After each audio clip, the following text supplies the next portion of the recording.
Hello friends. In this video you will see a manhwa called Lies Become You. Part 1 to 4. Please put a like and subscribe if you like this video. This is going to help us a lot. Thank you. In the description below the video you'll find time codes that you can use to quickly switch between parts. Let's get started.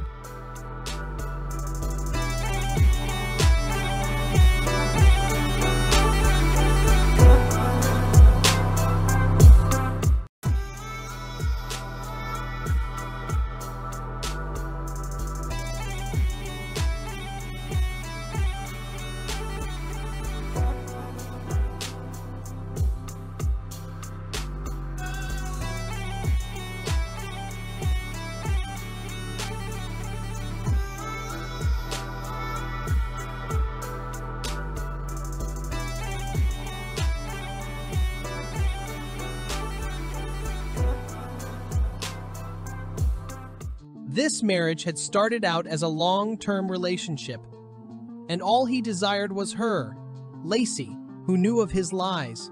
But what made her heart beat so hard? It all started the moment she was asked to give up. Lacey was a major star in a secret organization that had been flawlessly playing roles for clients for the past 12 years. She was close to freedom, becoming a fugitive in the blink of an eye, and not even tears could bear all the weight of that burden. Once on the ship, Lacey was discovered to be a stowaway, causing a stir. But of all places, the heroine met him here. However, judging by the man's reaction, he was only happy to see her face. His name was Halid Sirim Hartman, a prince of the Irina Empire, who was visiting the Weldon Kingdom for trading purposes. However, Lacey had already heard that he had managed to sign a trade agreement. She was sure that Halid would turn her in to strengthen ties with Weldon, but his interest was growing, for he wished the girl to play a different role for him. Who knew it would turn out this way? As long as the fugitive was fairly compensated, she would be able to do anything, though that didn't discourage him in the slightest. Halid wished the stranger to be the bride he had fallen in love with at first sight. And it was very strange, for it was unclear what the man intended. But the prince gave her a choice. In the end, he heard consent on her part, and now they were going to raise the sails immediately. That was how their marriage began. Everything was ready for their return to Irina. However, there was something that needed to be finalized, namely to seal the new union.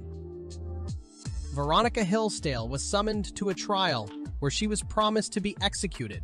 The judge asked the sinner for the last word, eyeing her like a predator. What was she supposed to say?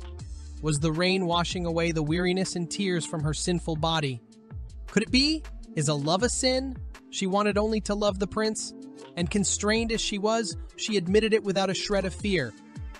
She remained impenetrable to the very end, so that there were whispers and exclamations all around. It was madness.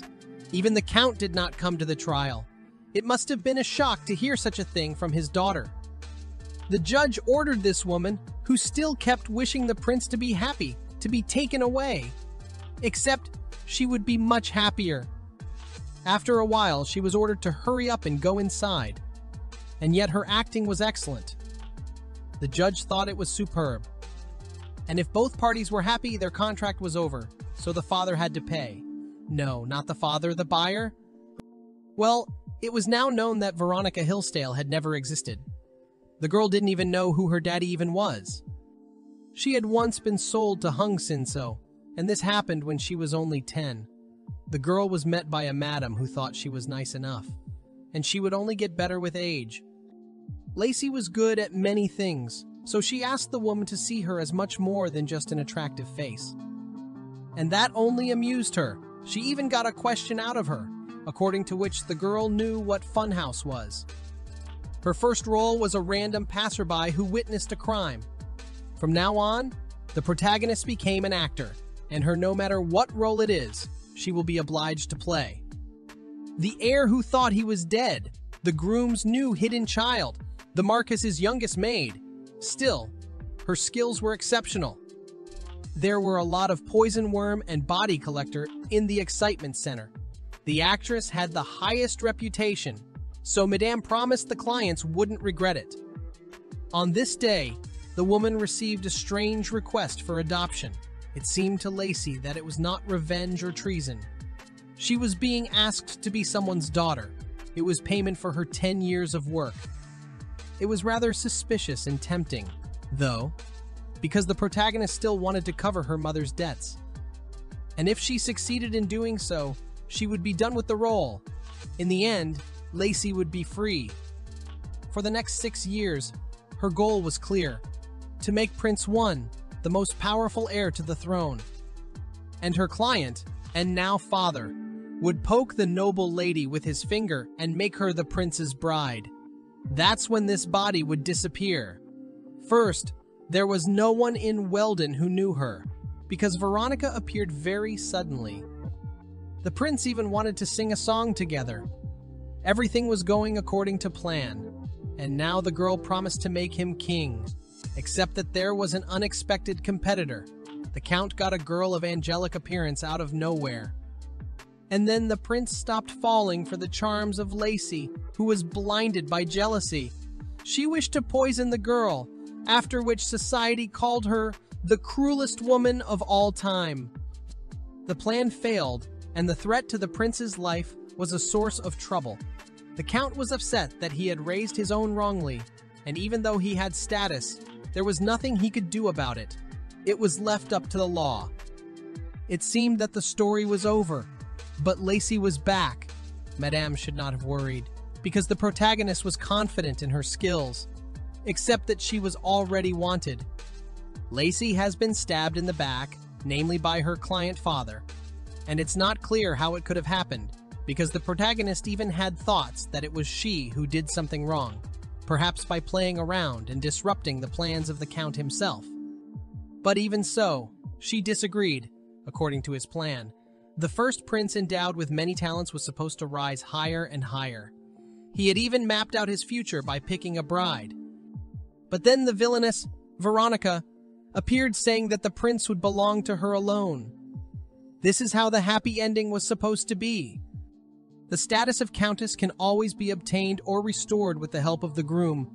Lacey only wanted to pay off her debts and then go to a place where no one knows about her.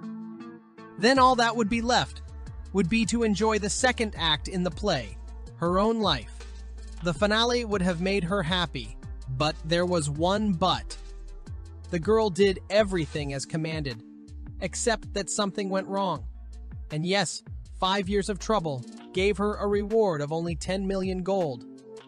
Madame thought that because she was too into the role, that might have scared the count. In any case, this lady could get double the reward if she gave up Lacey, except that the protagonist still had debts, and now they could get rid of her like garbage. Of course, it was unfair, but the red-haired fury only wanted to save her own skin. Now all Lacey had to do was walk to the port. She was being released thanks to a deep bond, but someday she would still have to answer for her deeds. And afterward, at this very port, they began to hunt her down, wanting her 10 million gold. Lacey was able to disguise herself with magic thanks to Madame's mercy, but children know no pity. They tried their best to intimidate her by promising to spend her bounty wisely. After all, the men were still willing to hand her over to execution. The count had put out an ab on her to keep his name pure. There was nowhere to run. She still wouldn't admit her guilt, and the client was so displeased that he put a bounty on her head. Freedom was almost in Lacey's hands, so it was too soon to give up. She was helped by a sudden rainstorm, which confused her pursuers into thinking she had jumped into the water. However, the heroine turned out to be much smarter, and it almost stopped dripping. She was lucky, but she lost all her belongings. It didn't take long, but this is the shit Madame had in mind.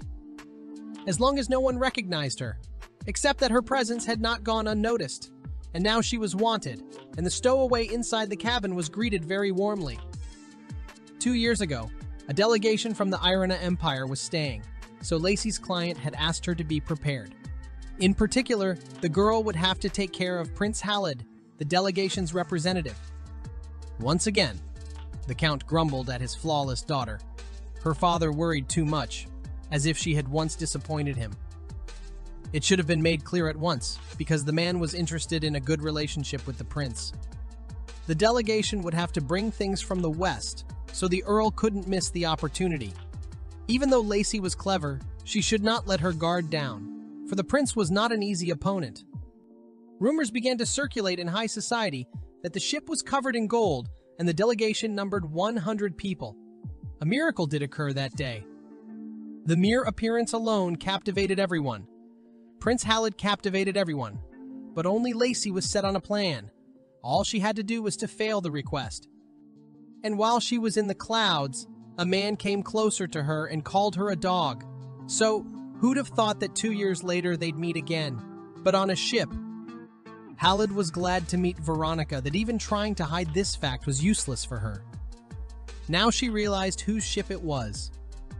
Her body trembled at such a blatant mistake, but the prince continued to press and ask questions. It was getting dangerous, but it was worth a try. Lacey cupped his neck with her hands to use the paralyzing poison under her fingernails. Halid intercepted her brushes, making her think she'd been figured out. Well, he'd asked for it. Using her charms, the protagonist pulled the man to the couch in a dance of kissing as the guards entered the room. Halid, however, did not give her a head start and played along perfectly. Somehow, it seemed so natural. And even his reaction was a turn-on.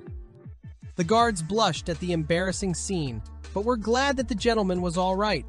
Simone explained that if what they had seen was true, they needed to leave quickly because meeting a mutant was an unprecedented occurrence.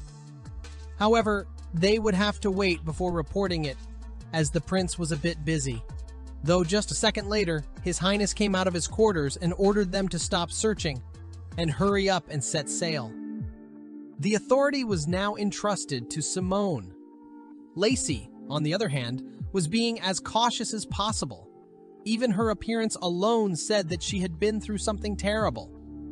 A cunning plan to create sympathy appeared in her mind. She made a guilty grimace and said in her defense that she had messed up the ship. Halid didn't believe her game, though, because he already knew that his guest was a stowaway hiding from the wanted.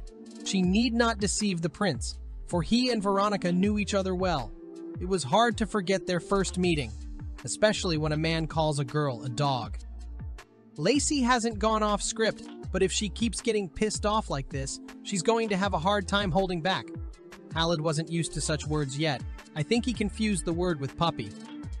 Veronica snickered, admiring the man's superior vocabulary, who didn't even need a translator. But he should be more perceptive. She'd gotten so worked up that even the prince had intervened in their quarrel. Halid trembled at her accusations, but then another heroine appeared.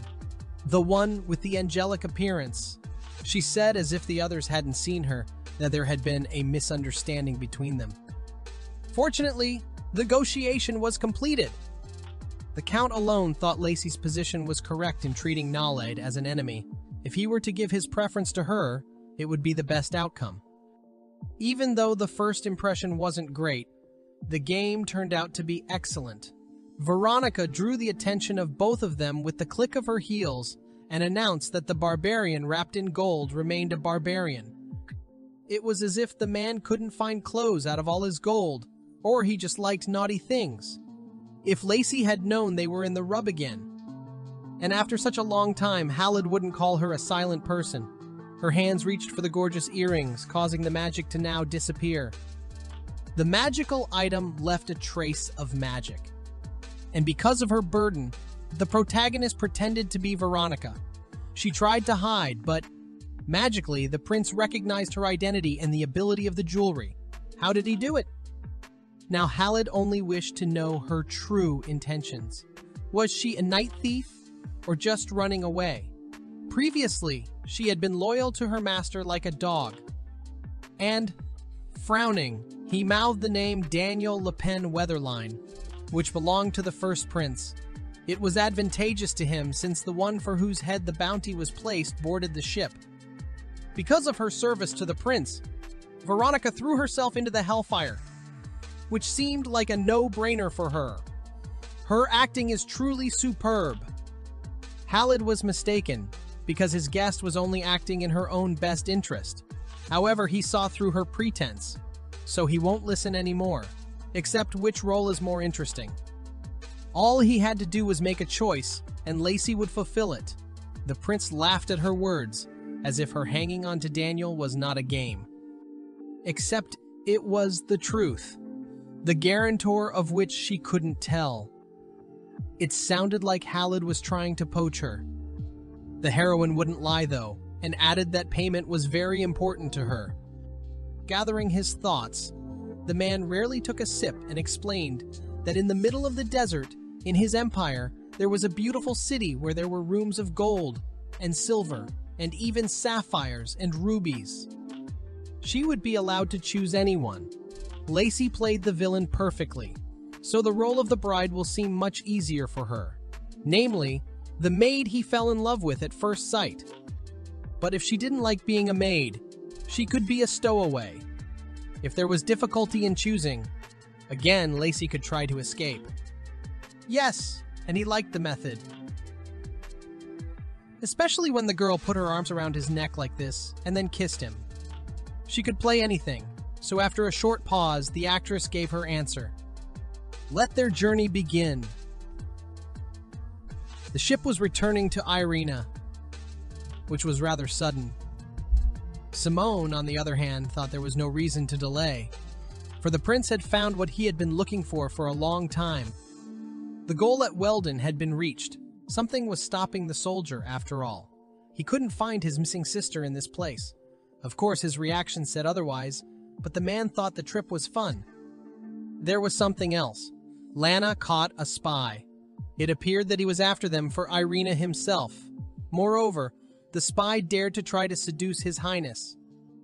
Except it wasn't a good move, since the prince wouldn't even look at women. Lacey had been suspicious since yesterday. She hadn't signed the contract yet, so this was overkill. There was so much food put in front of her that made the girl fearful about the presence of poison. Although, one could taste a little of it. And it was delicious. Questions rang out in her mind. Why hadn't he set sail, as if waiting for Lacey to come aboard? Was there some other reason for leaving the kingdom so hastily? And why had the diplomats shown no respect? Halid appeared suddenly, hoping she was enjoying her meal. By the way, she needn't have worried about that. Lacey invited him to join as she waited for the conversation. She needed the truth before signing the contract. Was the man across from her hiding something? The prince denied it, but that was only a small part of it, because from the beginning his target had been her. Halid had not intended to sail away so quickly, but what he had sought had come to him. So now there was no need for further hesitation. But now, already Lacey was tensing up, as the man was related to the actor in Fiore. The reason why he recognized Veronica and treated her without hostility, the reason why he trusted the assignments without even checking the abilities. Now, she understood a little. Halid wanted the actress who played the villainess Veronica. However, how could he not recognize her? Among the Fiore children, she was the only one who had received a magic item from Madame, and it was a secret. Madame had sold it, because it could no longer be used at Weldon. Was her acting really good? Lacey bowed her head in chagrin, and even asked how much it had cost her. Halid, on the other hand, was either playing dumb or really didn't realize what he'd done. The protagonist had priced herself dearly, though. She made it to the port sooner than she expected. Despite getting out as discreetly as possible, she was immediately chased as if she had been nudged. Now it was clear. They were luring her onto the ship. The prince felt a little awkward, which Lacey began to object to. They called it being tricked in Weldon. The man was confused at all, since they were talking about different things. The girl understood, figuring he was sending her to be more polite. However, a professional like her could see right through that. Even the kiss was followed by an instant reaction. A person with a developed sixth sense. Halid didn't mind when someone took the initiative, but he still didn't give up his superiority. So why was he so good? Lacey made sure the man lusted for her, so she could take advantage of it. He was amused by her resistance to answering questions, but they should have gone back to discussing the contract.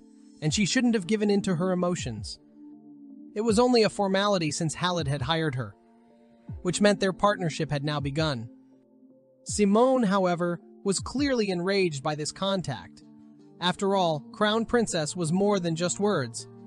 In the future, she and Halid would work together to protect the peace and quiet of the Irina Empire. Then where would this alliance end? Would he let Lacey go? The prince did not wish that, but asked his aide to speak more quietly, away even if the girl did not know their language. Halid agreed with her words. He didn't know the details, but it looked like she was an actress, which meant she could play absolutely any role. Of course, it was very interesting, but Simone was curious as to how the prince had agreed to it in the first place. However, he was curious himself. The man couldn't understand what was in her head, so he went for it. Either way, it had to do with his purpose. It was time to pick on and tell the Crown Princess, and his right-hand man could be offered a solution to the problem. Halid was forbidden to talk about the fact that they had already met 10 years ago and made a promise to each other.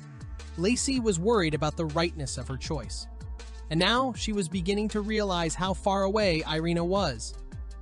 Since crossing the sea was very dangerous for the people of Weldon, Irina was a place that was hard to get to, and even the Count was cowering since the actress dared to disappear without his permission. And Madame stopped taking new orders, instead offering something more interesting. Perhaps that would be better for Lacey? At least no one would find her, and she would have a wonderful life. But of all the roles, why did she get the bride? Even that was given to her with difficulty because of the vivid emotions. For example, from the memories of last night. Moreover, why did he suddenly need a bride? Simone suggested his master tell the girl about something in a couple of days, but Halid considered it useless. In 3 days, they would reach neutral waters, so the ban would no longer apply. Except that Lacey didn't even remember him, so if the man told her what had happened 10 years ago, she would hate him. That was probably why he looked upset, and why Simone wished he could do something about it. But the prince had already thought of something. He wanted to seduce her and make the girl stay with him after the end of the contract. Even his assistant was surprised at such vulgar language. Now that would not be an easy task, because Lacey was not simple. However, this was already the responsibility of Simone, who did not understand His Highness at all. Not to mention, it was the first time he had seen him so troubled. Halid even asked for advice on whether he should have walked in front of her in clothes or naked. Lacey even looked like she liked bossy men, but she might actually prefer more modest ones. He didn't look like himself at all. Surely he wasn't possessed by a demon. If Halid acted like that, it would only scare the Crown Princess away. However, Simone wasn't sure, so the prince only sighed heavily, especially since he was destroying his ideas of seducing the protagonist. Lacey had been through a lot, so the man regretted not being able to erase her sad past. There was no point in that, though, because they could build a future together. Even if she didn't remember the promise, even if she never remembered what they had talked about, Halid would never leave her again. He would make sure she enjoyed all the delights of life, whether it was food, expensive clothes, or jewelry. After all, Lacey is his fiancée. Except there was another side to it. One that was against their happiness. And these people wished to pierce a lonely man's heart with loneliness. In her dreams, Lacey had nightmares. And just as she was awakening, there was a knock at her door. As it turned out, she had been put on guard while the prince was taking a bath. It was just in time, for she would be able to do some preliminary research. The girl gave him a radiant smile and asked permission to ask him a few questions. A favorable answer was heard, so it didn't take long for Lacey to ask. Compared to Weldon, what was the social status of the women in Irina? The man explained that the couple consulted about the family name when they married, and often the woman became the head of the family. However, he did not know if the prince's consort would be entrusted with public affairs, or if she did diplomatic work at all.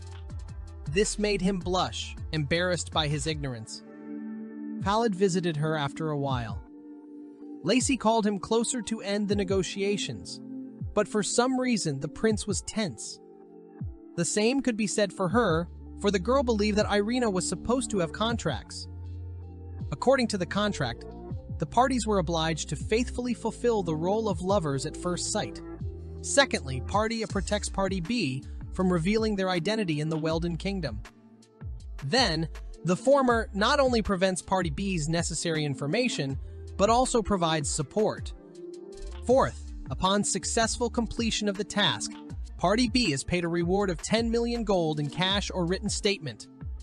Fifth, after completion, Party A no longer seeks Party B. And last, the actions of the contract must be precise. But for some reason, there was nothing here about what would happen if it failed. Lacey agreed to make it clear, though she tried to leave it out. She wrote in the 7th clause that if the assignment failed, but Party A could ask anything they wanted from the contractor as compensation. He seemed to like that. Even if the contract was going to be long, Lacey hoped it wouldn't last longer than 2 years, because that risked a stab in the back. Khalid thought she was exhausted from multiple contracts, but the girl was sure that 2 years was too long and might raise suspicion because they wouldn't have children. The prince clearly wasn't expecting such a response. However, Lacey thought that having birth control would be a good idea because she refused to have unprotected liaisons. His Highness gave no answer, but only wanted to hurry up and sign this contract. Now that they are together, can they do everything that normal couples do? She had the power to do anything with that piece of paper, just like he had with her. It didn't last long for this fun, because the protagonist deserved to be heard before they started. She was very tired, so Khalid had only to enjoy her sleeping form. Lana, on the other hand, begged in every possible way and even kneeled at Simone's feet to meet the Crown Prince's consort. She had been refused several times and this time too, but now the twin brother had already stepped in. The frontierswoman wanted to meet this girl and gain her favor, which wasn't even surprising to the others. After all, she was the best at catching mutants. Lana had fought in the attack on Sarajev, so the prince trusted her. By the way, this desire had occurred to others as well, but it took a special occasion to meet her. There were already those who had received her favor. Sana explained that he, born into a poor family and tried to gain the favor of the imperial family through service, so they would definitely correct their behavior. Simone personally promoted him, so asked him not to be cruel. Meanwhile, Lacey refreshed herself in the imperial bath that even the poison from under her fingernails was washed away. Khalid was already aware of her difficult journey and he was glad she was relieved. Though the protagonist was angered by the behavior of the maids who spoke a common language that made her unable to understand their speech. But they cared for her so much that it was like heaven. One of them said that they liked the appearance of the prince's consort, and that was the reason for the uproar. And the man himself appeared very suddenly. As he said, Lacey would get everything she needed, but she said that things were moving too fast. Khalid took advantage of her good mood and leaned over her confused face. The prince wanted to apologize for last night, especially since they hadn't been able to get some things done because of her wanting to sleep. Lacey, on the other hand, said she still wasn't ready, however he saw otherwise. It was just the two of them in the room, but it was getting harder and harder for the man to wait. Suddenly, she noticed something in the corner that made her start to shiver. It showed the tail of an animal that Lacey had seen for the first time. A tigress. Unlike Weldon, there was still magic in Irina, and every inhabitant had abilities. When abilities are perfected, you can make protective images called Teru. The world abroad could not show Teru to anyone, however Zeppi would not harm her. But now it was necessary to finish what he had started, something Khalid was very eager for. However, it seemed to the protagonist that she didn't want to, but that wasn't the case. The stranger's hands were so gentle that her heart was pounding fast, and the kisses were so sweet, but there was one problem. Lacey could only close her eyes and play lover, but not make love, because she didn't know how. Sometime in the past, it had been explained to her and the other girls that their main mission was to act. To truly act. To truly act, you had to put your soul into it, and that was hard. They might even get their hearts broken. but they weren't supposed to let that happen. So currently, the protagonist was resisting as she refused to make unprotected liaisons. However, Halid proved to be prepared. It was about the bracelets. Even if a girl only wore one, she wouldn't be able to conceive children, and she wore as many as 3 and said she was going to the bathroom, which he thought was a hint. That explained the maid's reaction. Lacey couldn't even dream that the bracelets were magical birth control items. Halid picked her up in his arms, deciding that the girl would be more willing on the bed. But she saw fit to add another clause to the contract, namely, there would be no gratuitous sexual intercourse. After all, they were only playing an inseparable couple, which meant they didn't need to be a couple for real. It was obvious. Even though Halid was not happy, he still agreed to her wishes, and now all that was left was to sign and choose a name for her, because her real name was kept secret. That was all that protected her. Nereis. The prince had named her after a nymph who lived in the sea. His smile made the protagonist embarrassed, causing something to tighten in her chest. Luckily, things remained calm about the prisoner because Zeppi had intimidated him very badly. Sana apologized to Simone since he hadn't considered using magic, but it had happened so fast, which caused the entire reputation of the guard to crumble. The border guard intended to interrogate the girl, and yes, Simone was convinced that it would be over when they returned. At least it was clear that depriving her of her magic would be the worst thing possible than death. They left the dungeon, and Simone inquired about Lana, who had beaten her brother because of her activism. Soon, their ship would be approaching the border, so guards had to be beefed up. And in this dark place, only the clinking of heavy chains escorted them to their backs. Simone greeted the heroine, feeling awkward, but Lacey balked, for all was well. For some reason, scenes of her and the prince appeared in the man's mind, so he flinched in surprise when she thanked him. Halid's right hand was grateful for the favor of his lord's bride. But Halid himself was annoyed by this talk, so ordered his servant to do as he should. Lacey began to sleep badly due to her poor health, so Simone began to examine her, though more likely to paw at her face. He was concerned about how the girl was tolerating the journey. For her body was weak. Halid asked what she needed besides good food, but that was enough. The protagonist, on the other hand, realized that it would be useful to get to know this man, so she was even lucky enough to be alone with him. Her little tongue wondered if the prince had said anything. Simone explained that Halid would become the new Lord of Suriev, and she in turn would become the Empress of the Irina Empire. Moreover, he had heard that love at first sight had sprung up between the pair, and Lacey knew their language poorly, but loved red wine. They had even been ordered to make a menu based on flavors and nutrition. Only she didn't like the idea. The protagonist did not understand why there were no questions for her.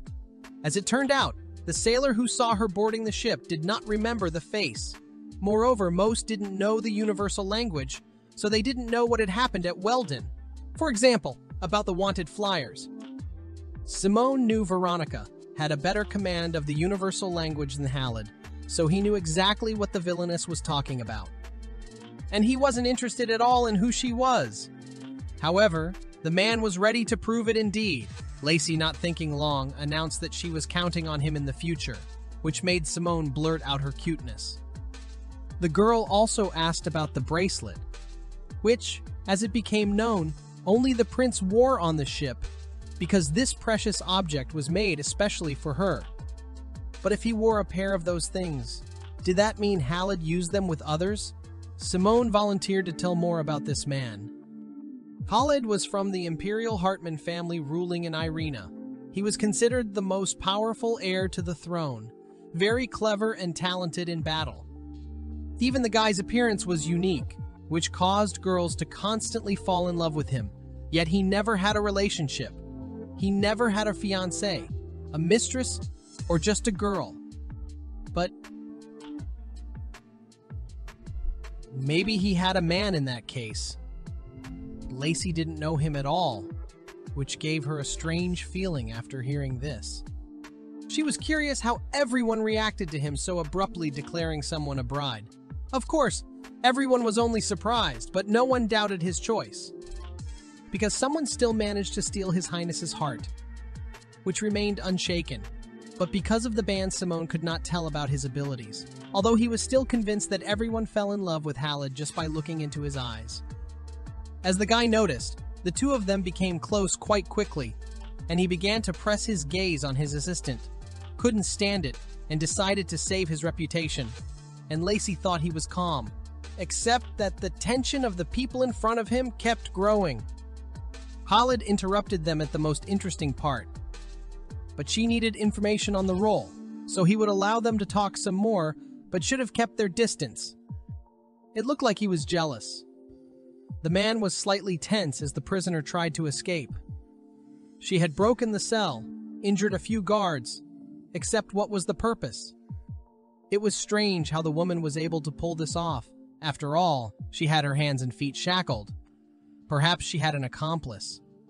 Sana offered to try her immediately and not take her along, but His Highness was convinced otherwise. However, the trial would take place in Irina. Right now, next to the protagonist, he was smiling because he had made the right decision. Moreover, Khalid saw her showing enthusiasm. It was all because Simone had given her some rather useful information. However, that wasn't his only talent. Yes, and she was having a hard time not working. Lacey wished that the client had sincerely thanked her for her efforts. The man had said he wouldn't skimp on anything, starting with support. So what did she want?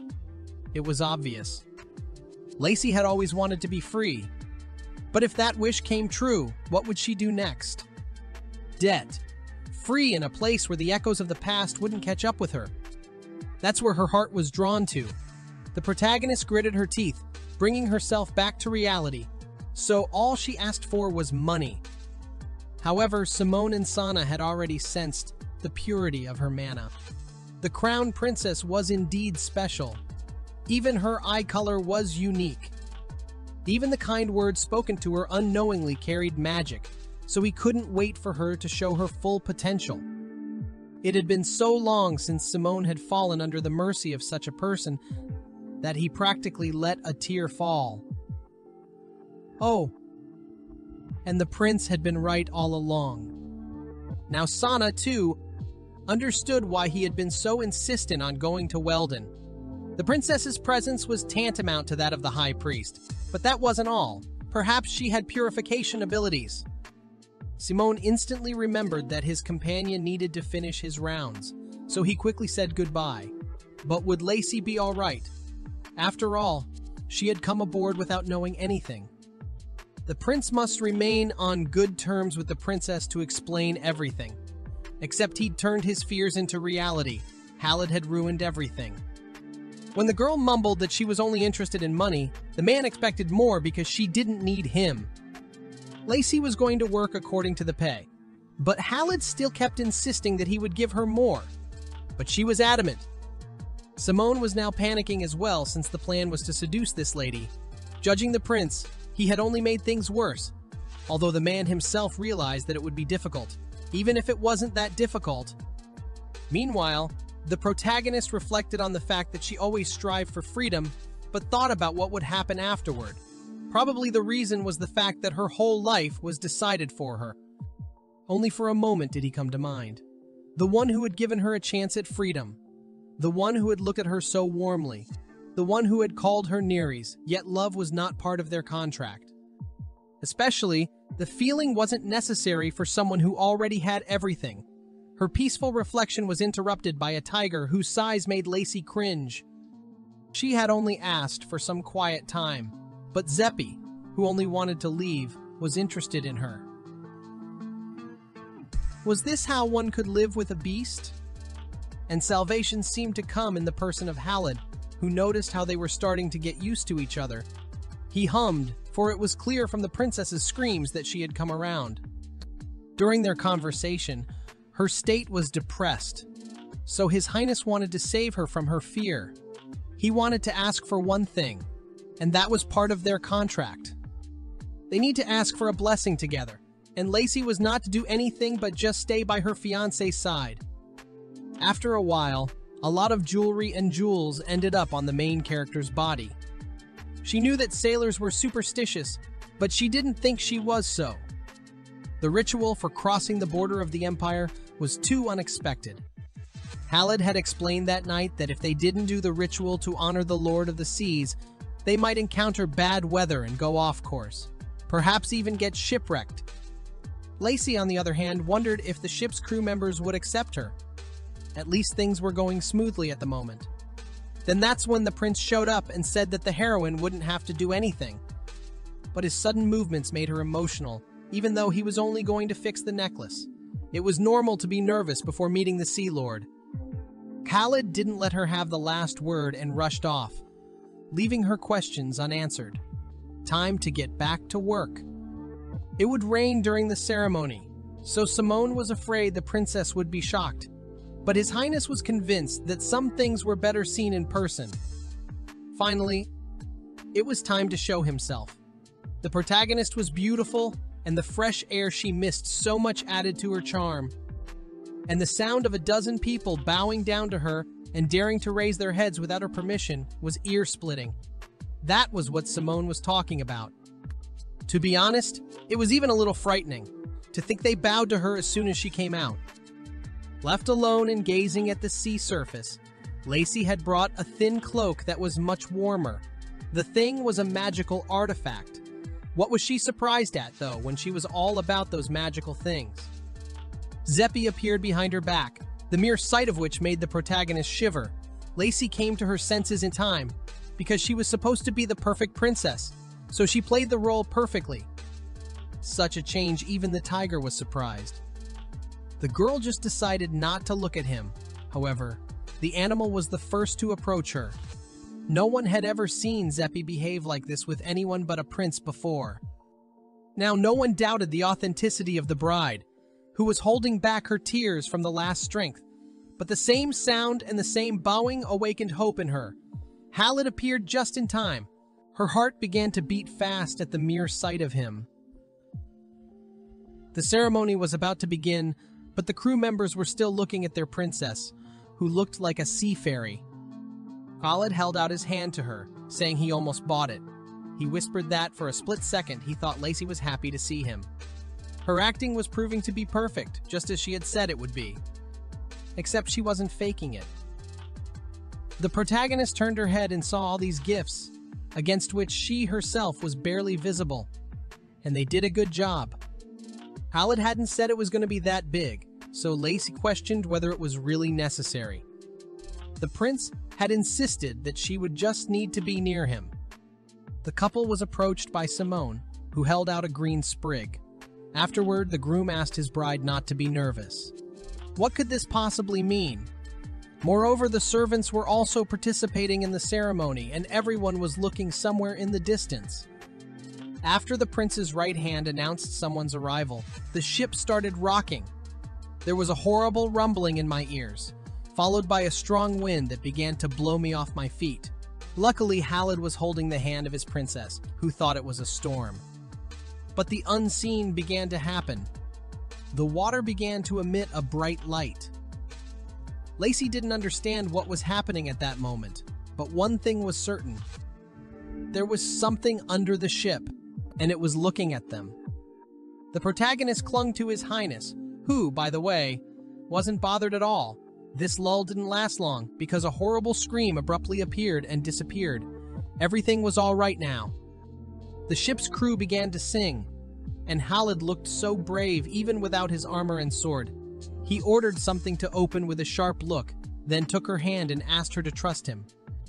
At the time, Lacey was unaware of the meaning of this strange ritual, which she thought was mere superstition. She didn't know about the creature she was about to encounter, but more importantly, it was the day the protagonist met a part of herself she didn't even know she had. Did Halid know about it? It took her a while to realize it. The man definitely knew better than she knew herself.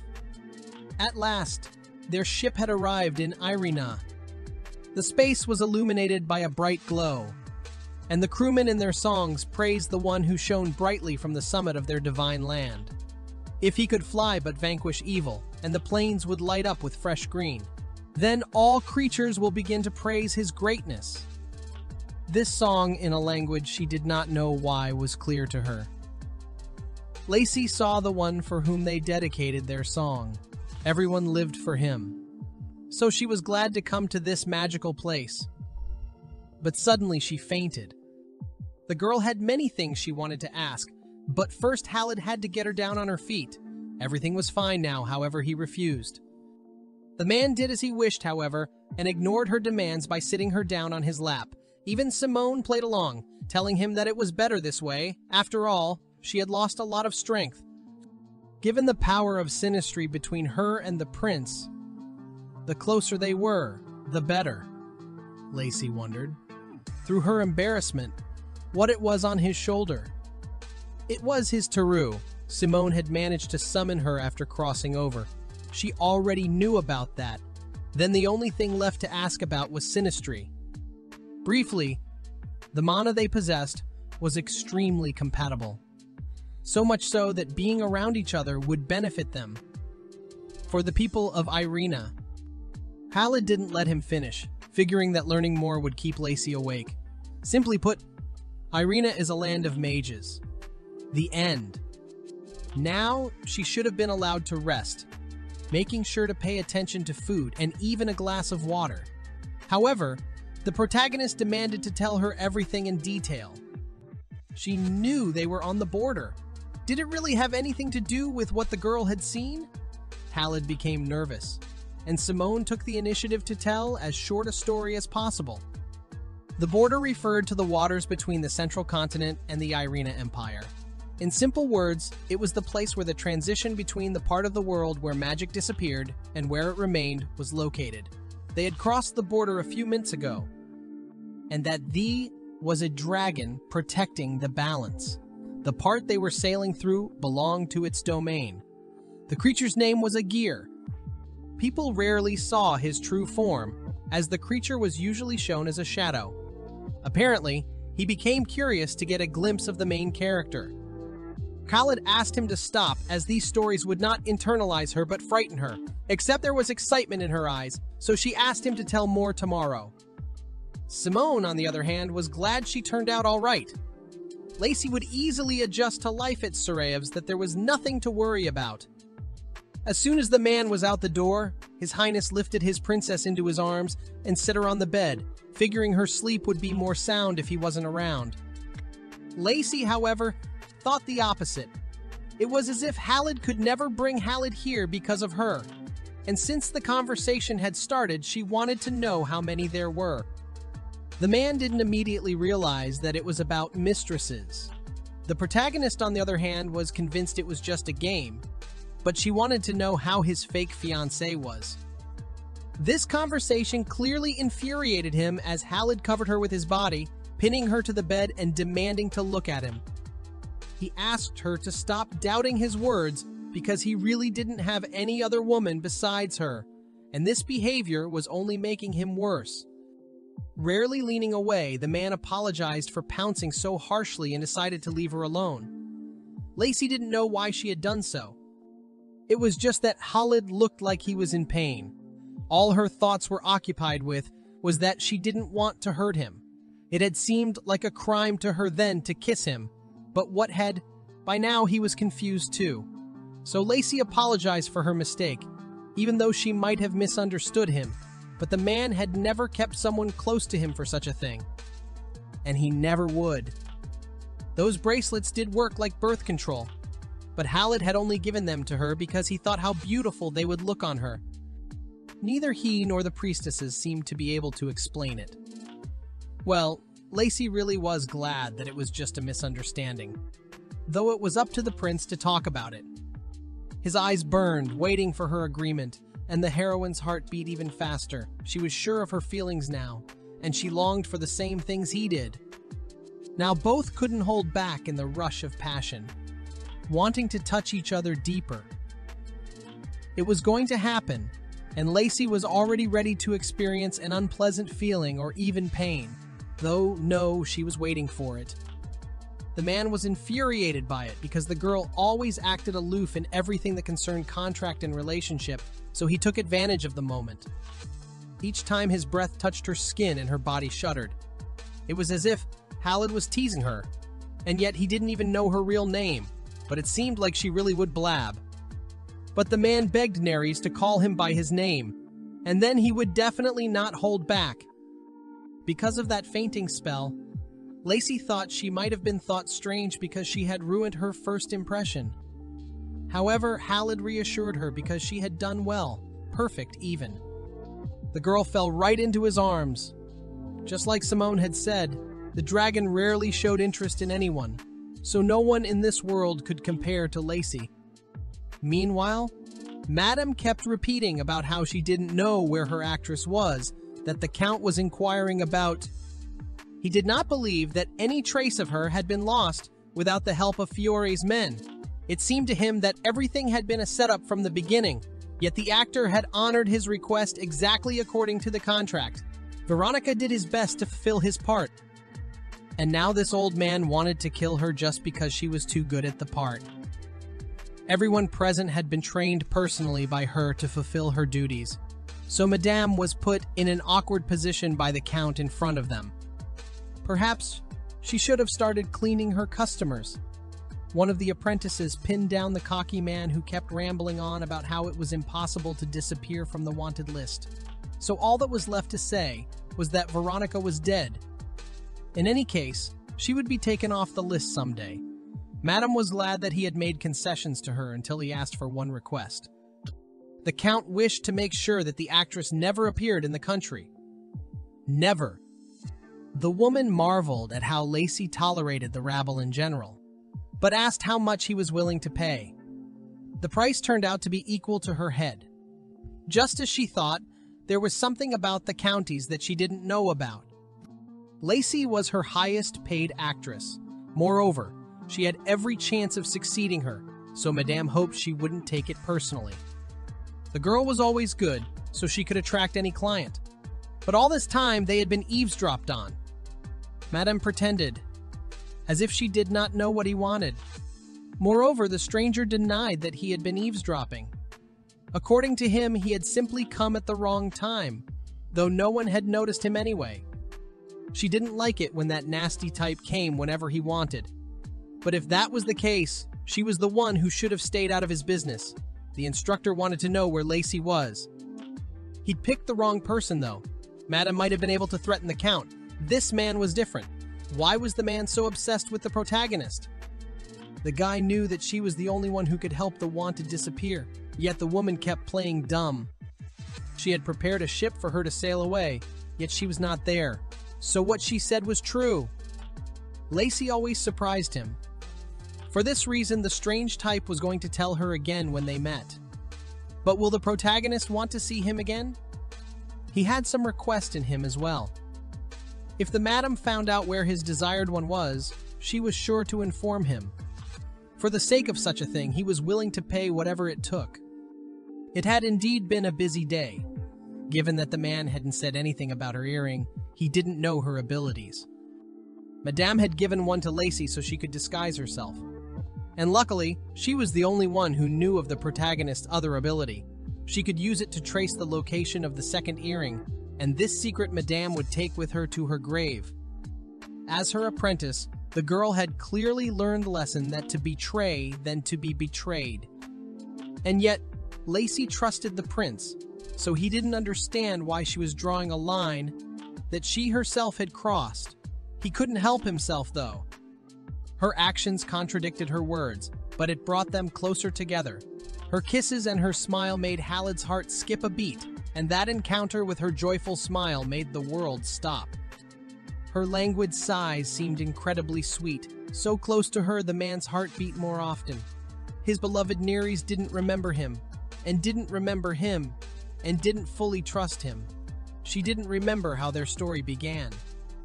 10 years ago, Lacey herself had asked him to come back and take her back exactly after this period of time. Her words had been both a salvation and a curse. Suddenly, his memories were interrupted by Simone, who asked for his attention. It had to do with the dungeon, specifically the prisoner who had committed suicide. Khalid shuddered and asked him to tell him everything on the way, and just at that moment, the protagonist began to be plagued by nightmares.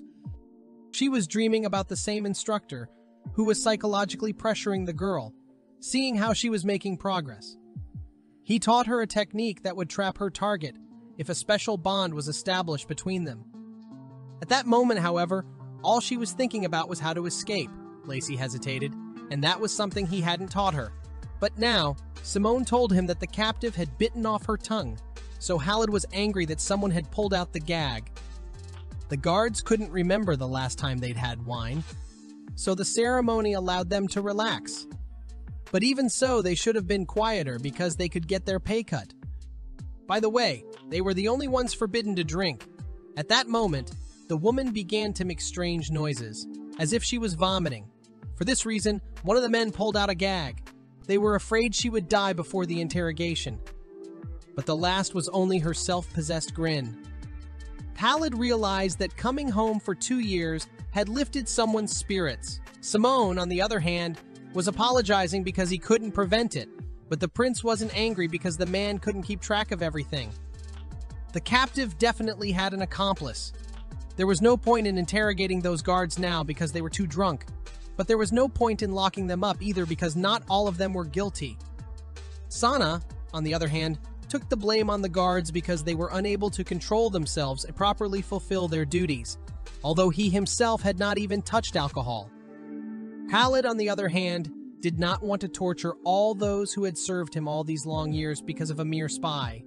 He was not capable of such a thing. However, they should have focused on finding evidence now. The man spoke of his speculation, trying to figure out what had caused her action. Was it possible that she was killed as soon as they crossed the border? But why at that exact moment?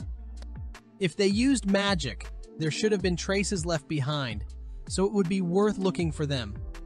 And while Khalid would be with the princess, Sana and Simone would take care of it.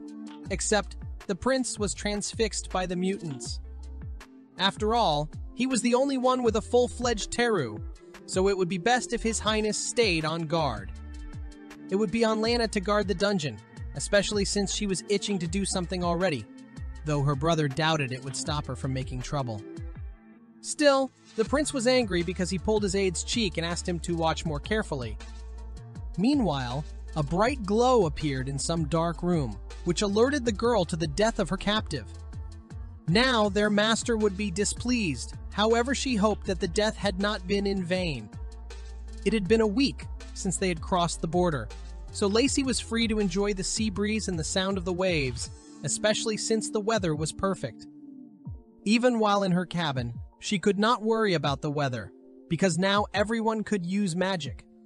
The main character didn't know that she could even use it to make repairs, so now Khalid's room looked different.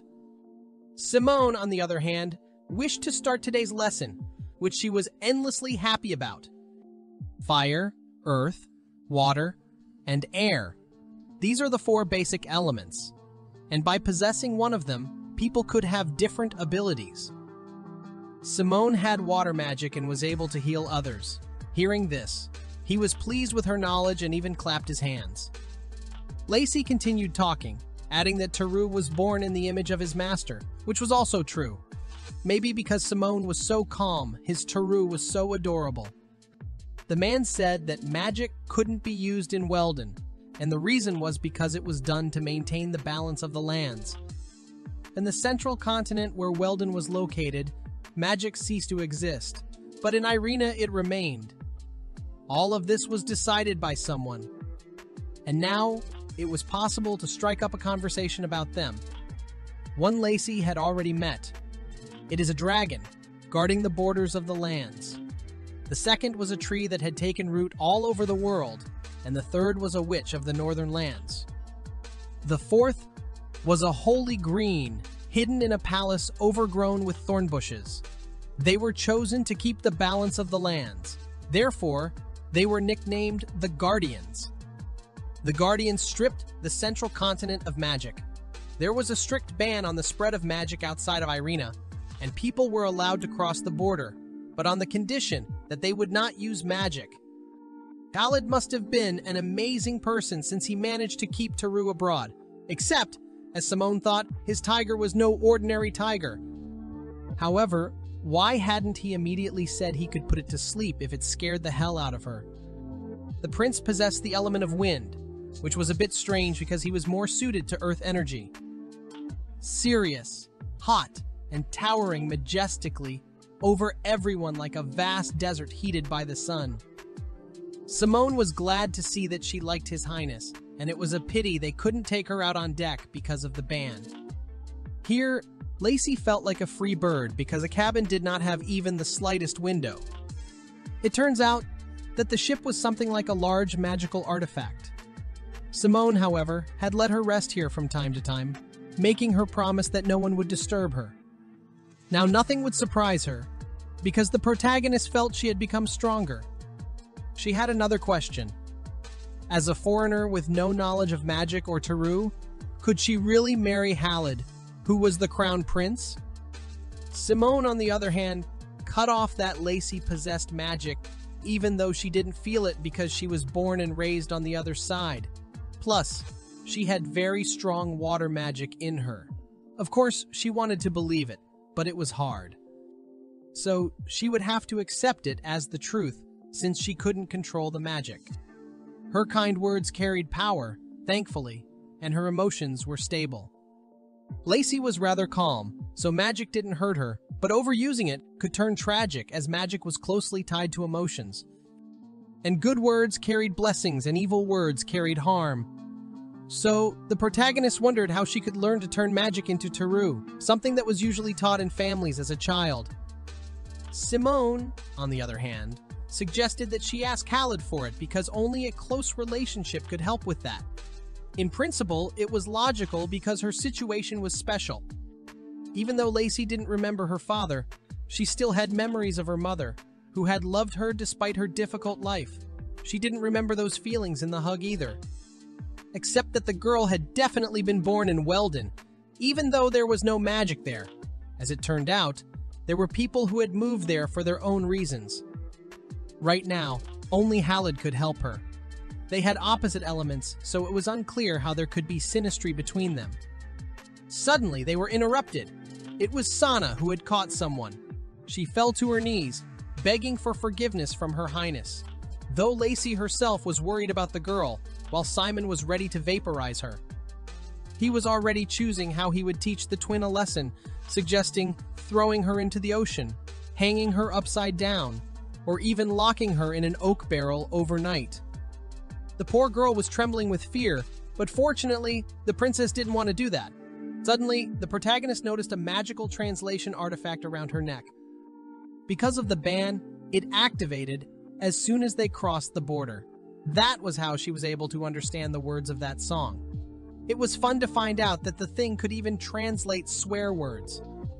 Just 10 minutes ago, Lacey had asked Simon if her element was compatible with Khalid's, to which the man had replied, thinking that their connection was special. His face had turned into a tomato at that thought. Their conversation was interrupted by the strange rumors that were being issued by Lana, who seemed to the protagonist rather sharp on the tongue. However, it was funny. Fire began to emanate from the twin, so Lacey assumed it was her Terra. For some reason, the girl was silent, so Simon tried to intervene. It turned out to be true. Mentally, the heroine was worried because she thought she was horrible for showing what she thought was such a disgusting Thera to the princess. Simon wanted to quickly change the subject, however Lacey stepped closer to the bully. She liked what she saw. Moreover, the flames reminded her of wings, so the princess wished to touch them. A slight smile graced her face while Lana was embarrassed. She had seen her from afar, but who knew she would get the chance to see Lacey up close? The protagonist was already playing with the fire, which was nice and warm, as if she was trying to tame it. Turning away from the interesting ability, she asked the girl's name. Lana herself sank into thought, as her mana hadn't been this stable in a long time, and then she cried. The guys she was chasing and couldn't believe their eyes, but the girl pulled herself together in time. And again, she began to talk about her shortcomings, wiping away her tears, but she had a desire to become a personal knight of the princess, which Lana said. Simon interrupted her because there was no such thing as a knight in Iron, so the heroine didn't know what she was talking about, but the twin was adamant. In her opinion, it was an alternative to the guards, especially since she just wanted to protect the princess. But Khalid's right hand was covered with goosebumps when she touched it, as if she could drive herself into the grave with such permissiveness. He didn't even manage to entice her with the position of commander of the border guard unit, though, because there were already sparks burning in Lana's eyes. Meanwhile, her brother was waddling towards Khalid, who was inquiring about the guards' reports, in which they found nothing noteworthy. Moreover, they hadn't found anything during the search either, which was strange. There were only two explanations. Either the prisoner was extremely careful, or her accomplice was too skillful. Khalid asked them to wait for a while, as they had to make sure that the mutants didn't show up first. Fortunately, nothing had happened yet, for the guards had been reinforced, but they could not let their guard down. They had to get to Iron without incident, for the future crown princess was on the port. Previously, the priestesses couldn't take proper care of Lacey because they had to wait to cross the border. But now, after the ceremony was over, they could serve her for an entire day. And even better, the princess could share a cabin with the prince, though they hadn't seen each other at all lately, due to the fact that they had Khalid working day and night so that they could talk to Simon. Lacey didn't see anything wrong with that, unlike these ladies, so the time when she couldn't hear them seemed fine to her. The protagonist was curious as to why the priestesses were courting her. Among them were Sue, a water magic wielder, Soot, a fire priestess, and Jay, an earth one. Their titles were tantamount to bishops in Weldon, which even aristocrats couldn't just meet. She was surrounded by such powerful people, though the girls were not only serving God, they were protecting the peace of the four elements, for which they were blessed by them. Regardless of the length of the voyages, as long as they were on board, their journey would be successful. Moreover, the weather would be beautiful, and the road would be easy. Now it was clear to Lacey why she wasn't getting motion sickness. Something was strange. Where was the priestess of the wind? It turned out that Prince Khalid was the high priest of that element. And since it was the duty of these girls to assist the high priest, they were tasked with keeping an eye on the crown princess as well. Right now, Lacey was a little sad, for she didn't want to disturb the prince due to his intense busyness. She now knew what role he was taking part in the ceremony as, so it was no surprise that the man was up to his neck in business. The main character was wearing a huge array of jewelry, which she marveled at every time. Especially since the day was almost over, Soot explained that they were all artifacts that could help Lacey adjust. The only problem was that the princess was afraid of the consequences. It had been a beautiful evening. Khalid was accompanied by Sheepy, who noticed that his master had a sullen face, who, by the way, was supposed to stay close to his princess and protect her. However, that was the tiger's duty. Except that the girl's aura frightened Teru, making him constantly want to sleep. Something had to be done about it, so the animal asked the prince to help the girl to curb her magic. Khalid, on the other hand, asked the old man to stop nagging, which made the tiger's fur stand up. He didn't like that nickname. The man muttered to himself under his nose, blushing that he had done a lot of things, but it wasn't enough. Soon the ship would be approaching the ground, so there wasn't much time left. Moreover, he himself would be safer if Lacey awakened the force. The prince stroked his friend, but for some reason he froze for a few seconds, sensing an intruder. It was a mutant that was dealt with in a matter of seconds. The guards approached the prince to make sure there were no wounds. Fortunately, everything was fine, but it was necessary to make sure that no one had snuck aboard. Men scurried about, inspecting the ship and beefing up the guards on deck. Terra returned to his familiar form and noted that the creatures were already here. That meant they were approaching land. It wasn't like Khalid, for he had never let his enemy get so close.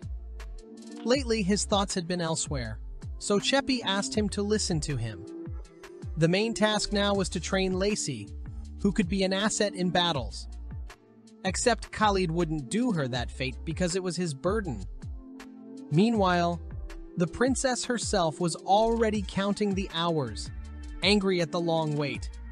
It even seemed to her that she was boring the man. Had she really missed him after only a few days? Her already turbulent stay was interrupted by Sana. The man apologized for the inconvenience, but was asked to keep the princess company, especially since interacting with different people would allow her to awaken her magic. Lacey, with a beaming smile that probably caused Sana to back up, invited him to come inside. He took it differently, though, causing him to assume his usual working posture. The protagonist asked him to sit down since Khalid wasn't going to show up. At least she thought so. It didn't take a second for Sana to babble about the prince's encounter with the mutant. He'd even imagined his furious look. He was lucky Lacey hadn't heard, so the man quickly dropped the subject and proceeded to eat his dinner. Her childish reaction reminded the girl of Lana. They did look alike, which made the man jump up and even apologize for his sister, though the crown princess, on the contrary, liked her honesty. Brother and sister, even though they were like two peas in a pod, they had completely different personalities. Now Sana became downcast because Lacey was attracted to his sister, which meant that the opposite was true of him. So the protagonist objected that he had misunderstood her. But that simplicity was exactly what she liked. It was time for desserts. In the crown princess's mind, the man was also a knight, so she wanted to know why they had gone on such a long journey. As it turned out, Sana and Lana belonged to the lower class. After the prince appointed them to their position, everyone started whispering behind their backs, even though they were excellent warriors. The fact that the twins were of inferior origin was unchanged. And the only one who never once voiced his doubt was Prince Khalid. Sanaya had boarded this ship because she believed in him and wanted to repay him for all he had done for them. Therefore, it didn't matter to the brother and sister the path the future ruler would take. They would always follow him. That was the reason why the guy was so harsh with Lana, but it made Lacey's face smile. She believed that the prince was a great judge of character. The girl was even convinced that Khalid considered them much more competent than those born in noble families. But Sana had another purpose in mind. During the Troubles, the slave trade had flourished in Iran, and many children were sold to another country. Lacey guessed it was about Weldon. As it turned out, the twins had lost their younger sister then, for which the protagonist felt bitter grief. She was sorry, but unlike her, the man hid his emotions perfectly. For the past 2 years, he had scoured the entire kingdom but could not find a trace of her. However, Sana believed that fate would have mercy and they would meet again. For some reason, it seemed to Lacey that they had met before. He didn't immediately realize what the crown princess meant, except that her eyes were scrutinizing his face, which seemed so familiar. She hadn't noticed it before, but after crossing the border, she had a strange feeling. A confused Simon, whose speech was interrupted by shortness of breath, showed up. He thought the princess's words were flirting. Now Lacey was bursting out laughing, while Sana thought it was something delicious. The prince's right-hand man hoped that his guess would not come true, for she could only behave like that with Khalid. The twin felt ashamed, so he felt like bowing out. He rushed away despite the words of the protagonist. Yeah, a fast fighter indeed. Lacey explained that it wasn't like that as they were just talking. Suddenly, Sheepy intervened in the dialogue and asked to stop this nonsense, because the princess magic should awaken as soon as possible. The girl froze in surprise. It seems she had not been warned that Tara could talk, and for some reason it was Simon who had expressed this opinion to her. The man himself put on a satisfied smile and explained that Chepi was special. It was another thing that set Khalid apart from the others. Tiger began circling Lacey, out of a desire to know the reason why the pair were avoiding copulation. He was angry, as Nereis needed to awaken her magic faster, but his infrequent movements made her shiver. As it turned out, Simon didn't understand Sheppy as well, so he asked the protagonist about his words, which might have made her think the twosome were a bunch of nerdy grunts. Terra left, and Nereis was getting angry as everyone was telling her the same thing. She objectively demanded to be told about Sinastria. Lately, the girl had been feeling strangely restless, so also Khalid hadn't been seen for days. Her head was throbbing, but Lacey put the symptoms down to missing her prince. She worried about him or hated him, so the question was whether Sinastria could unite the feelings of connected people.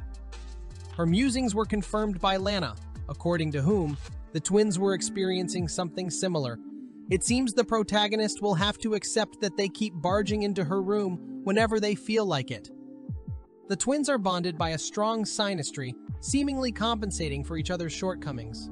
For example, Lana was constantly causing trouble, and Sana, on the other hand, was very taciturn, though that didn't stop them from finding common ground.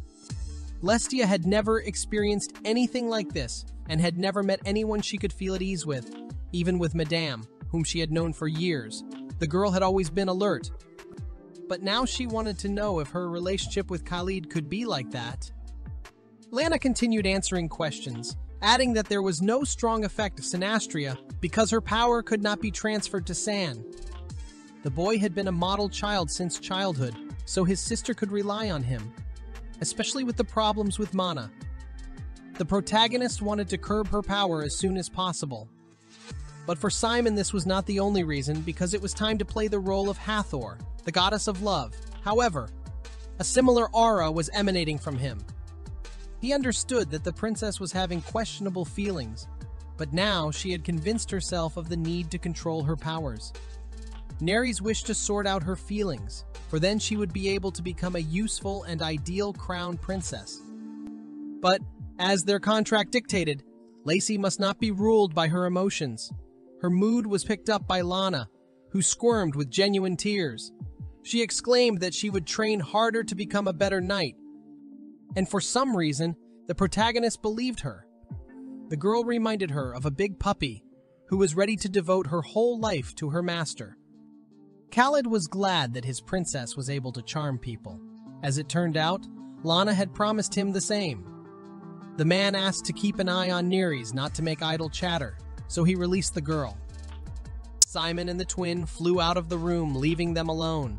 Even though it was their room, the crown princess objected that she had been here alone lately. The man probably didn't get the hint because he started listing everyone he asked to keep her company. Maybe he was playing dumb. And when Khalid said he would be leaving soon, Nereis jumped up from her chair. Realizing her thoughts were obvious, she referred to the priestesses worrying about their relationship, but he wondered what she thought about it. Of course, the princess was thinking of him, though she found the explanation in their contract.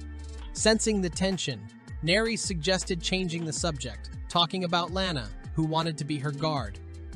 Khalid planned to have someone assigned to her after they got to Iron, but definitely not the twin, who already had plenty of responsibilities.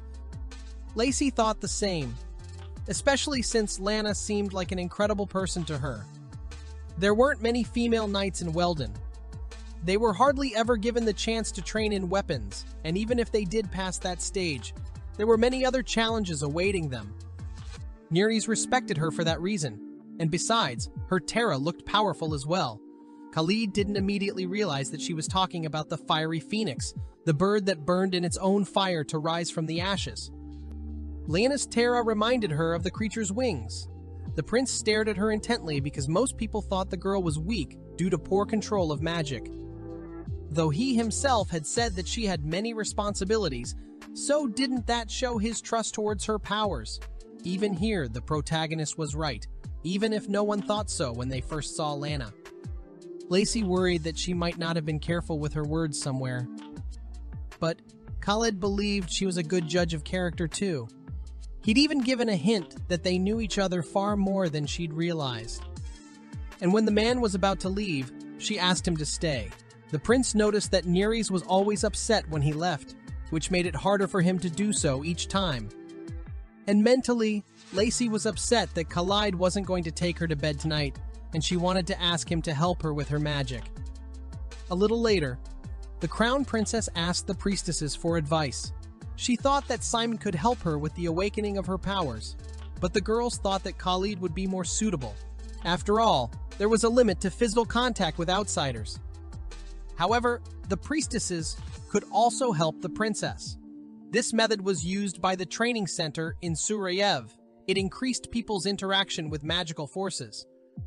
A person's Terra becomes clearer and magic becomes stronger. By the way, it was used by Lana. Actually, she would be angry when they found out that the ladies had told the princess about it. Khalid took the princess out on deck, figuring it would be an afternoon to get some fresh air. Lacey, on the other hand, was worried that she might distract someone with her appearance, but the prince reassured her as strong magic had been cast on the ship. More importantly, no one would disturb them while the man was here. He wasn't going to leave her alone, which gave her butterflies in her stomach. Neres would soon be an integral part of his country after all. Khalid pulled her to him, wanting to continue like this and stand beside her. It was time to tell her. Now that they were nearing land, it was time for her to find out. Suddenly Cheapy appeared, but now the protagonist's attention was on Hazarad Canyon. There was a commotion on the ship, as everyone was excited about it. The prince explained that the only way to reach Surayev was to go through Hazarad Canyon. The Empire of Iron was a golden country drowning in desert. Maybe it was because of the rising sun that illuminated the magic place, but Lacey had this feeling of elation, and while she was admiringly looking around, a fire was launched at her. Fortunately, Khalid had time to protect her so that she could breathe again. With a terrible laugh, the huge figure of a man descended to the deck, breaking the floor beneath him, making the ship and everyone on board struggle to keep their balance. The stranger noticed that the prince had not lost his grip. He even thought he had died on his journey. This was Prince Caliph, whose face was adorned with a huge scar. This was the manner of welcoming a prince who had not appeared in the country for the last 2 years. Both Khalid and Cheapy were not happy about his antics or his appearance. Caliph, on the other hand, noticed behind his back the one the protagonist had blocked. The young lady was the reason he was coming back, and when he found out that Khalid had brought her back from there, he was surprised and apologized to her for being rude. Lacey introduced herself as Neres and confirmed his speculation. She was honored to arrive in the Empire and be greeted by the famous Scarlet Wing warrior. The Caliph, however, wished to omit the formalities and call him by his first name or commander. He was Khalid's uncle. The man objected that his nephew had not reported to him sooner. Otherwise, he would have had time to gather the men and give a grand reception. But the prince was of a different opinion, for the Caliph was more reckless. The Scarlet Warrior was glad to see such a reaction when Khalid defended his princess. By the way, his wife was doing fine and had just recently gotten pregnant. That was 2 years ago. She had given birth to a beautiful son, an exact replica of Khalid, so now the man was hoping for a girl. Lacey, on the other hand, knew that they had had 6 children. Simon also told her that the crown prince's uncle owned Hazik, the lands in the east of the empire that included Hazard Canyon. As it turned out, all the descendants of the imperial family in Iran were princesses and princes. Sarai, located in the west, belonged to Prince Khalid, but only the eastern and western lands were guarded by princes, while the southern and northern ones were overseen by the imperial guards. And the crown prince was the strongest warrior in the entire empire, so he kept the territories in need of defense. Thanks to his rule, Sarayev had become the most valuable region of the country, although it had once been dangerous there, but Simon would tell about that later. The Caliph decided to greet the stranger with a handshake, according to the traditions of her country. It was an honor for him after all. He was one of the strongest men in the empire, so she wanted to make a good impression. But when Neres gave her hand, she was covered by a chain of fire that even Khalid was afraid of. Even Lana rushed to her aid, but Sana managed to stop her emotional sister.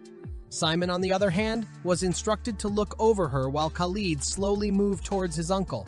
It wasn't like him, but his eyes were filled with anger. Khalid found it hard to believe that the princess had not yet awakened, but he instantly changed his face and laughed, begging for forgiveness. He hadn't expected it himself, as not many could resist his magic. Only Cheapy decided that it wasn't enough and decided to take his own revenge.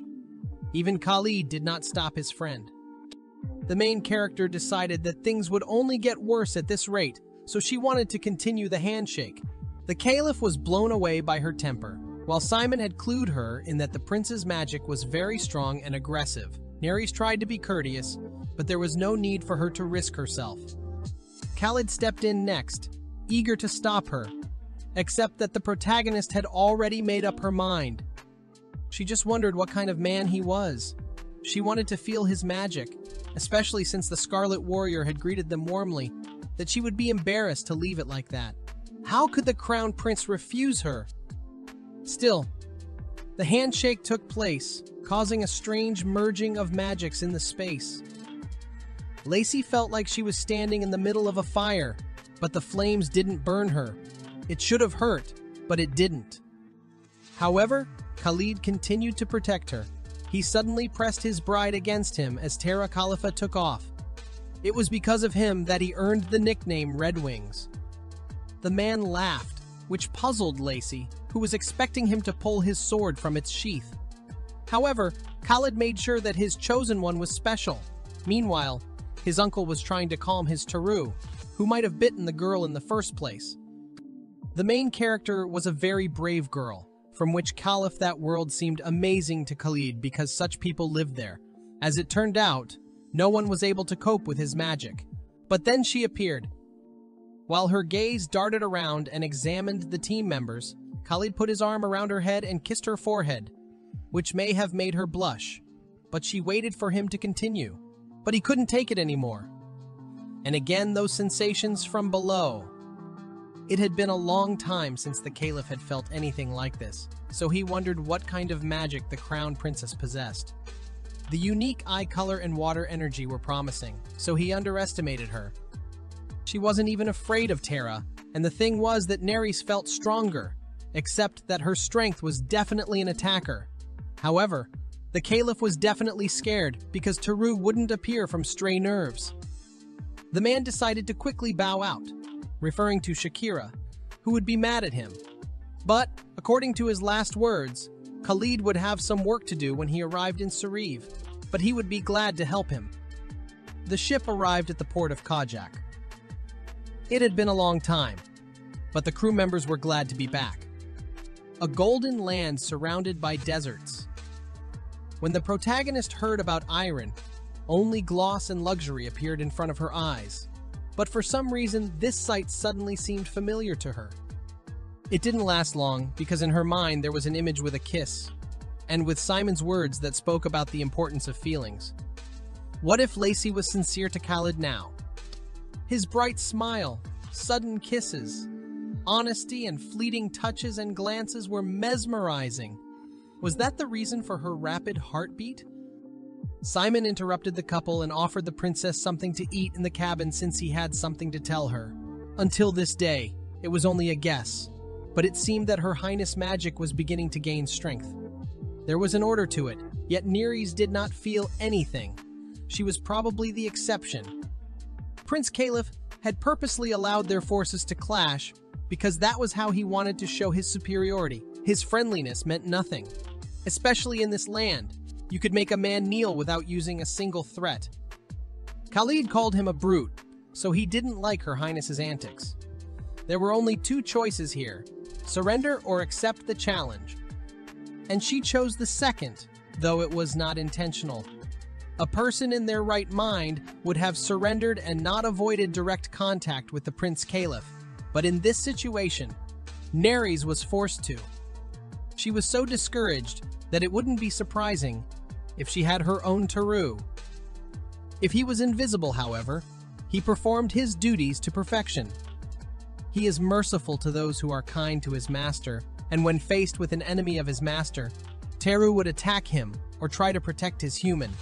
This behavior was understandable on an intuitive level. In time, she would begin to understand. Most likely, Lacey's act was dictated by intuition. That is, since subconsciously, she was already ripe for it. It would be easier to develop the power further. What did she feel when the Caliph tried to suppress her? As it turned out, the heroine did not even realize it, because she imagined herself being at the foot of the mountain, where the volcano was about to erupt.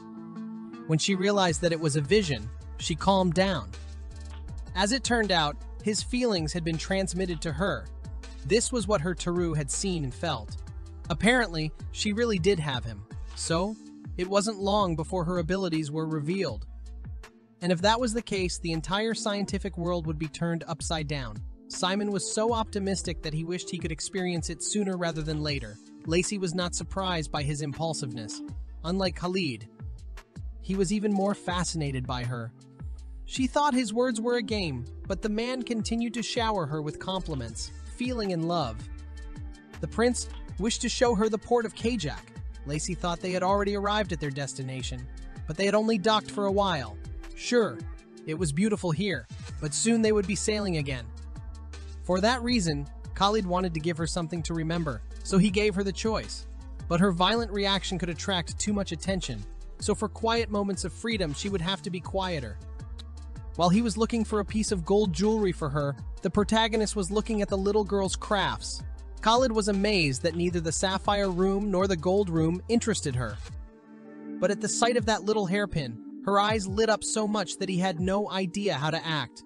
It was hard for him to understand what lurked in the shadows that enveloped Lacey, but he would do anything to make her shine even brighter. Embarrassed, the man rushed away, but now Neres was unwilling to leave him alone. As it turned out, he realized that they had been discovered. Khalid was going to give the signal to run, so no one would chase them without attracting attention. Otherwise, they wouldn't be able to sail away today. Only Lana had decided to disturb their peace by shouting the prince's name. Now the entire crowd began to notice the two mysterious figures rushing away. But somehow it was fun. As the protagonist bathed, the priestesses asked her leading questions about the walk, which seemed as magical as the port. She had missed the land, after all, so she was in high spirits now. She didn't seem to be hurt as the priestesses were picking out her look. However, she was offered a choice of jewelry, one of which even had amethysts on it. Even though they were very beautiful, they did not carry any magic, although this color suited the princess's face perfectly. Suit found a way out, engraving runes on the stones. These were magical symbols, and objects with runes became magical. They were not only applied to jewelry, clothing, and utensils, but also to ships. Unfortunately, the strength of the priestesses would not be enough to infuse the item with strong energy. Moreover, there is the possibility of spoiling the amethyst. Now that Lacey had learned that priests could apply runes to jewelry, only their power would not be enough, since the girls had only recently become full priestesses. Besides, they hadn't practiced for a long time, since they had spent 2 years on the other side, and the runes were usually only applied to gemstones by the prince. Amethyst could not be spoiled, and to infuse the object with weak energy was considered a dubious idea. The protagonist didn't care, though, because she was content to just wear the necklaces as they were. She only wondered whose jewelry they were, and according to Jay, they belonged to the crown princess. That meant she could dispose of them as she wished, and for that matter, Neres was willing to make them available for practice. The priestesses had chosen a dress with a rather short front for the protagonist. Her rest was interrupted by sounds outside the door, followed by Khalid. As it turned out, Lacey had been waiting for him to ask him something. Without a word, the man pulled her by the arm, drawing her gaze to his broad back. Meanwhile, Lana was screaming for forgiveness from the crown prince. Dragging Neres into another room, he tried to catch his breath while explaining that the twin had questioned him about what had happened at the port. By all appearances, she'd tortured him. Khalid had acted rashly, for he did not understand why he had run away. Maybe he just wanted to hold the hand of the princess again. Shackled in a man's arms, she had nowhere to run. They were alone, so there was no one to hide from either. He asked her for a response to his confession, then read the confusion in her eyes. Khalid was willing to wait if she needed a little more time. But for some reason, Lacey called out to him. She had never known true feeling, the kind of love of which people were legendary. But his confidence, his bushy eyebrows, the look that made her imagination run wild, his strong shoulders and swarthy skin, the warmth of his body and fingers, it was mesmerizing. The man didn't know what was going on in her soul, but the real her knew for sure. She liked Khalid too. And it wasn't a forced response. Lately, she had been troubled by different thoughts, which made her head all jumbled up.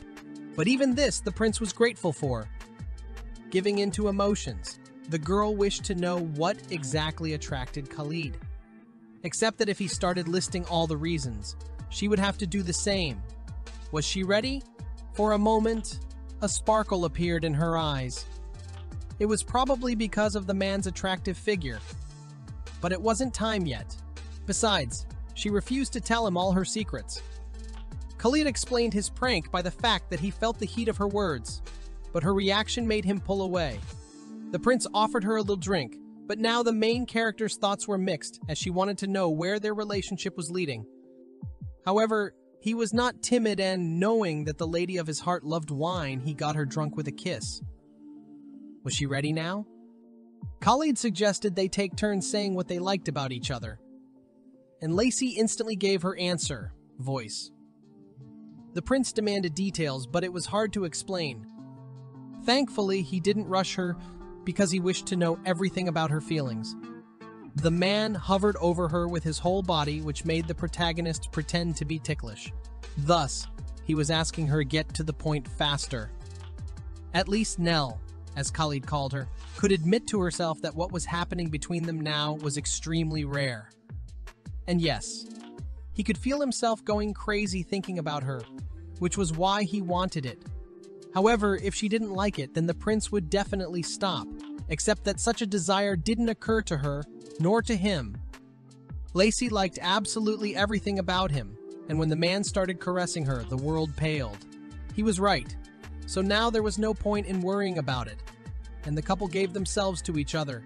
All that was left was to move to the bedroom where no one would bother them. Still, when Khalid spoke in that voice, it was hard to say no. It was consent. As a child, debts had fallen on Lacey after her mother left. They had been a calamity far greater than her leaving herself. And the girl, constantly running away from loan sharks, had been found by Madame. All she needed was the help this woman provided. The girl had no reason to live, but she was most afraid of dying, so she was happy to go to her new family. Why, after a night with Khalid, did she dream of memories of the past? And despite her confusion, Sheppy was pleased with the efforts of these guys last night. He had appeared so unexpectedly that Lacey had fallen out of bed, causing the priestesses to rush into her chambers. The tiger left them with a waltzing gait, making the girls apologize for their insolence. Except, something happened. Lacey quickly changed her clothes and went back to asking about it, but the priestesses were lingering for some reason. They confessed that they had tried to engrave this precious amethyst, but they had ruined everything, and now it could not be returned to its original appearance. However, the protagonist was not angry with them, because she had given permission, and she was not sorry at all, because this was the first magical object they had tried to make together. She would treasure it. The priestesses had never known someone with such a big heart before, but they would try even harder from now on. Lacey was only worried that they might get it because of her, so she would have to consult with Simon. She'd still have to find other stones to practice on. Except, Khalid had abruptly turned her down, even though she'd only asked where Simon was. The man was against changing their contract, especially the last clause, namely no communication unless necessary. Was he really afraid that the protagonist would forbid him to touch her? That was probably why Lacey decided to play with him, but the prince started referring to mutual consent, which meant both of them had a need for it. The protagonist even suggested eliminating the clause, as it was a bit selfish of her not to consider his opinion. She didn't like him anyway. Except that in the country where she lived, it was impossible to change the contract after signing, but suddenly here it was acceptable. Khalid warned that if Neil changed her mind, it would be too late. But even under the pretext of changing the contract, he refused to let her go. 25 days had passed since the ship had sailed. Little by little, their relationship had begun to change. But as soon as they arrived in Iran, Khalid would have to take care of one thing. He will need to find out about the place where Neil lived before, and about the madam. Even though the protagonist had grown up, she didn't remember the prince at all, which was strange. Lacey seemed to have lost her memory. The moment she got rid of the useless clauses of the contract, the man asked her a few questions. Namely, did the protagonist really not remember the day of their first meeting, or was she just pretending? But she answered quite sincerely. Their altercation at the ball perfectly remembered her. By the way, Khalid apologized for that time. But when he saw her smiling at that guy, the man hadn't thought of anything better and had only insulted her. Lacey didn't know then that things would turn out this way, so the apology was unnecessary. She just took it as part of her job. Even though Veronica had become the villain according to plan, no one knew that at the time, so his sudden aggression was something new and amusing to her. Neres was proud of her abilities, for the prince was hurt. Long before all this, when she was not yet Veronica, it had rained heavily on the bridge. That was when their first meeting had taken place. Except that, after the magical restrictions were lifted, the girl was supposed to remember everything. Simon agreed to investigate. Because if her memory did not return, then it was unclear what would happen to the relationship in 2 years. Just at that moment, they were overtaken by danger, in the person of a blonde girl who did not like the fact that Khalid greeted all the guests half naked. It was Nefer, who lay right on top of her exact male counterpart. They were interrupted by Lacey, who heard a rumble on the deck, but this picture made her angry. She demanded an explanation, from which Khalid asked the girl to get off him, at the same time introducing his spouse. Or rather, his future spouse. Nefer freaked out as she learned the reason for his long disappearance. By the way, the protagonist said it would only take 3 months. Something didn't go according to plan. Fortunately, the prince remained calm, so he tried to pacify the uninvited guest. As it turned out, the girl was angry about her brother being stuck in the outlying territories due to Khalid's fault, so she demanded an explanation. Lacey had a premonition of what the lady might have done, so she rushed over and averted the danger with a wound on her cheek. She was sorry that their first meeting had gone this way, but it wasn't too late to settle the matter peacefully. As usual, Simon, the priestesses, and Khalid began to circle around the protagonist, who wrapped their arms around her face over a single scratch. Sue even let tears flow out of inexperience, for this was how she would be able to heal her mistress's wounds. Lacey was confident that she was able to dodge her attack, though. But Nefer seemed to have a magic item that could throw people off. The priestess offered to steam her feet to restore her nerves, but they were the ones who all needed to relax. Simon brought Nefer in, wanting to apologize for what had happened. The girl herself was as sincere as possible, as she had dared to hurt the man who would become empress in the future. The culprit was even willing to give up the lands of Sennar, but Lacey saw no need for that. She asked everyone to leave them alone for a moment because she was afraid that Nefer might have felt humiliated. No one confronted her, however. Left alone, the protagonist asked her to stand up because it was overkill. Everything happened because Lacey did not immediately realize how strong the opponent was, so she asked for forgiveness. By the way, the protagonist had a hard time remembering her name because their family tree was huge. Simon, giving lessons, explained that she was an important member in Khalid's life.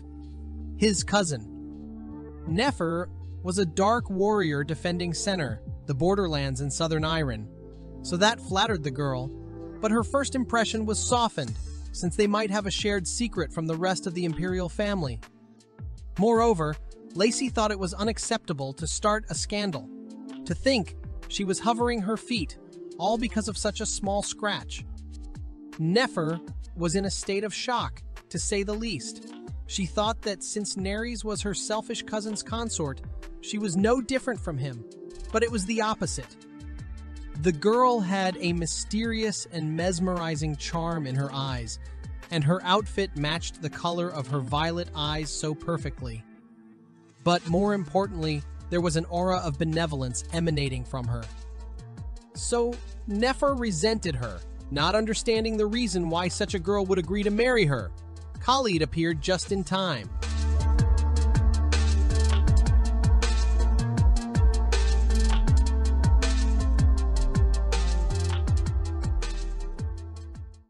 It sounded like Neres was being held against her will, or being blackmailed. Nefer asked the protagonist to blink twice if it was true. Sure, Khalid had his faults, but the fact that he was a good leader didn't mean the man would make a good husband. Those words had made the prince so angry that he had ordered his cousin off the ship. Now she was calling him heartless. Although Nefer was right that it was impossible to predict how their marriage would turn out, but Lacey was sure that Khalid would do everything so that she would not regret her choice. After all, the girl loved him. Everyone was touched by her speech, which might have seemed as if the princess had overdone it.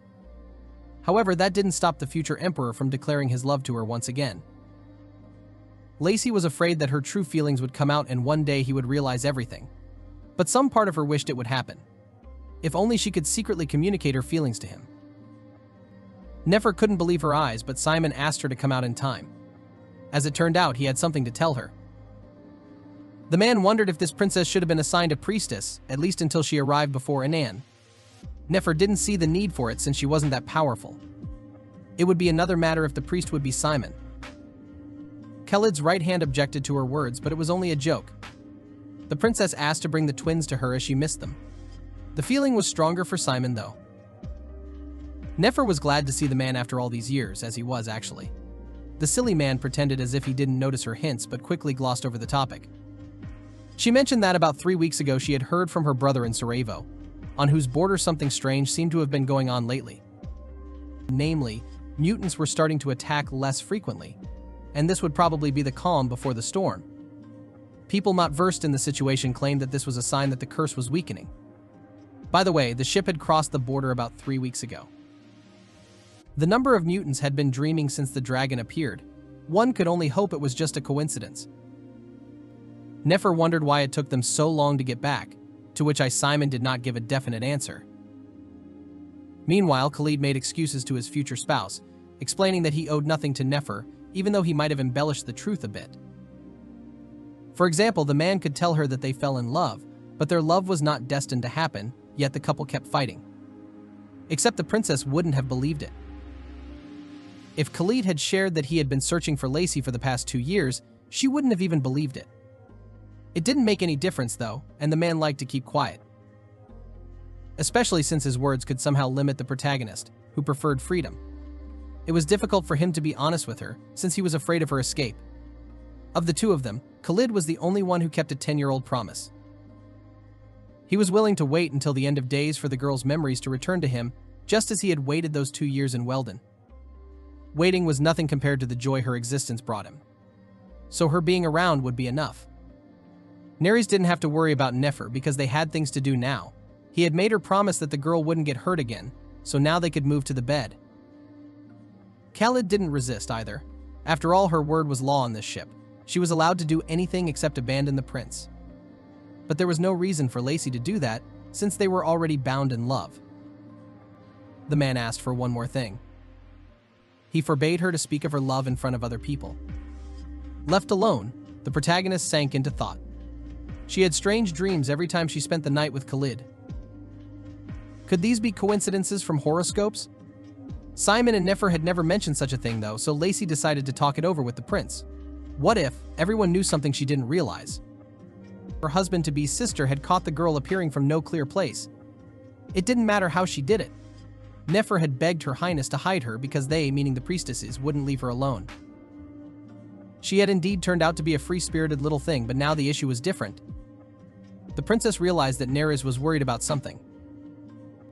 This bully was willing to help her even if she wanted to break the engagement. It sounded as if the girl was not happy about their marriage, however that was not the case at all. Nefer was happy to see her cousin smiling and flying in the clouds, even if she said it was disgusting. She quickly changed the subject by talking about Iron being cursed. Some time ago, mutants started appearing here out of the blue, as if there was little curse of heaven on their land. The closest thing to the source of the curse was Khalid's land of Sherbra. 10 years ago, when the entire empire was in danger, it was he who saved them all. Thanks to his actions, the man became the crown prince, and also the empire was able to resume business with the neighboring empire. Before that, Iron had been completely isolated. It was about Grendon, whose army was ruthless. Since then, they had been searching together for a way to break the curse. Someday it would happen. Khalid was their sunshine. As a 17-year-old boy, he had saved everyone. For that reason, Nerys could not worry for their marriage. It would be easy and happy. After all, no one would dare to question his choice. Their conversation was interrupted by the priestesses who had prepared everything necessary for engraving the runes. The conversation was so interesting that she lost track of time. Niffer, on the other hand, was laughing as her brother had managed to find such a beauty. Meanwhile, Simon was lounging in the bathtub when he was disturbed by His Highness, who had something urgent to discuss. He was visited by a water priestess who showed him jewelry, 3 of which had runes engraved on them. They could become magical attributes. Sue had applied the runes on the necklace that was in the middle, but they were so small that it was hard to see them. Her intention was to infuse healing magic, however, if you looked closely. This rune resembled the one drawn on the staff in the shrine. It was difficult for even the High Priestess to do so the words seemed ridiculous. Yet it was the only rune that Her Highness had touched. That was probably why Sue was able to do this. It was very difficult for priests and priestesses to find a patron, so from this day forward, Khalid would support the 3 of them. Always. In return, he asked to serve faithfully, but not to him, but to Nerys Karim Hartman. The man forbade anyone to tell anyone about it, as well as keep secret the true meaning of the rune. It was in the bathroom that Khalid decided to tell Simon about it. This, however, the man did not tell his bride. Her powers of influence over the engraving were amazing that even Simon had not heard of them, especially since the staff in the shrine had not the usual rune of purification on it. This meant that Nerys was capable of changing Iron's fate. Khalid asked him to keep it a secret from her, as the fate of the previous bearer of such power had not seen better days. Unlike healing magic, which restored energy and healed wounds, cleansing magic had the ability to undo destruction and pollution. This power affected the balance of the entire world. When Iron was on the brink of extinction, due to a dark curse that no one could break, a heroine appeared who managed to save the Empire.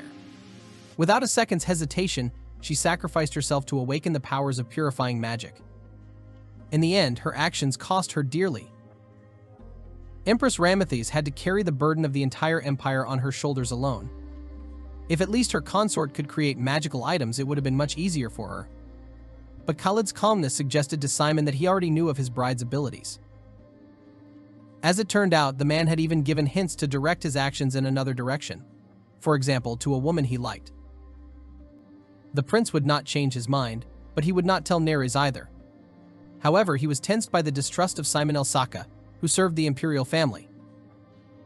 He, in turn, was resentful because Khalid had not given him any hints. Only it didn't make sense for the simple and obvious reason that the protagonist didn't remember it. The prince had asked her directly about their first meeting that day, feeling enthusiastic and impatient, but her reaction had been different.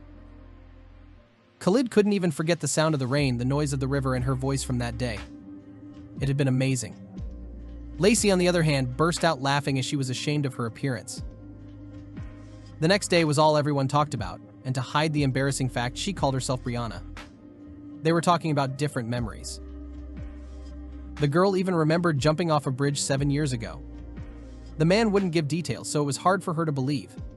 And judging by how long he waited to get an actress, Lacey could only imagine his plan. The pair were getting along just fine now, so the heroine didn't see the point, since not trusting someone took a lot more effort than it might seem. Simon understood why his master wanted to find out about Fior. And it turned out that the crown princess really didn't remember. It had taken Khalid so long to get close to her, so he couldn't let anything threaten their relationship. Simon understood him. After all, their relationship would go down the drain after 2 years, and this whole operation was a huge disaster. However, an idea came into his bright head. It was time to find out a little more about this man. Simon is the son of an elder and a brilliant scientist. He always brought everything to the end, that he even wrote hundreds of works. However, he often got into stupid situations. Now the man was doing his best to make the couple live happily ever after. But when it came to the princess, Prince Khalid became more stubborn than a donkey. Fortunately, that didn't stop Simon from. Once they got over the crisis, they would be truly happy. And now the man was offering to restore her memory with the help of earth magic. Khalid didn't share his wishes because it could bring Lacey some trouble, but the ingenious idea was the following. The wedding ceremony was approaching. The priestesses called this day special, causing them to look for new things. The crown princess liked the familiar earrings, so they left them off. Better to match them with a bracelet and necklace. For some reason, thoughts of the inspector who told her not to trust anyone began to pop into her head more often. When Lacey got off the ship, she'd be a foreigner, so she'd only be able to trust herself. Meanwhile, Sut and Ja discussed her earrings from their first meeting. Her transformation with a couple of pieces of jewelry had Khalid's eyes on her. He wanted so badly to see her and touch her hair, which, by the way, the princess wouldn't let him. His lips ended up kissing her forehead after all. Lacey, on the other hand, wanted to look perfect since it would be the first time she would show her face in this city. She was even more beautiful, so Khalid resented the lack of attention. The ship was now heading to Annan across the Ani River, where it was incredibly beautiful. People had waited too long for the return of their prince and his bride to gather to gawk. Except Lacey didn't see any dock, and for some reason Khalid and Nefer looked at each other. The man suddenly ordered them to fold the sails when they were in the middle of the river. And then the song began. The crew members fell prostrate before their prince, and their words led the ship with the sails lowered.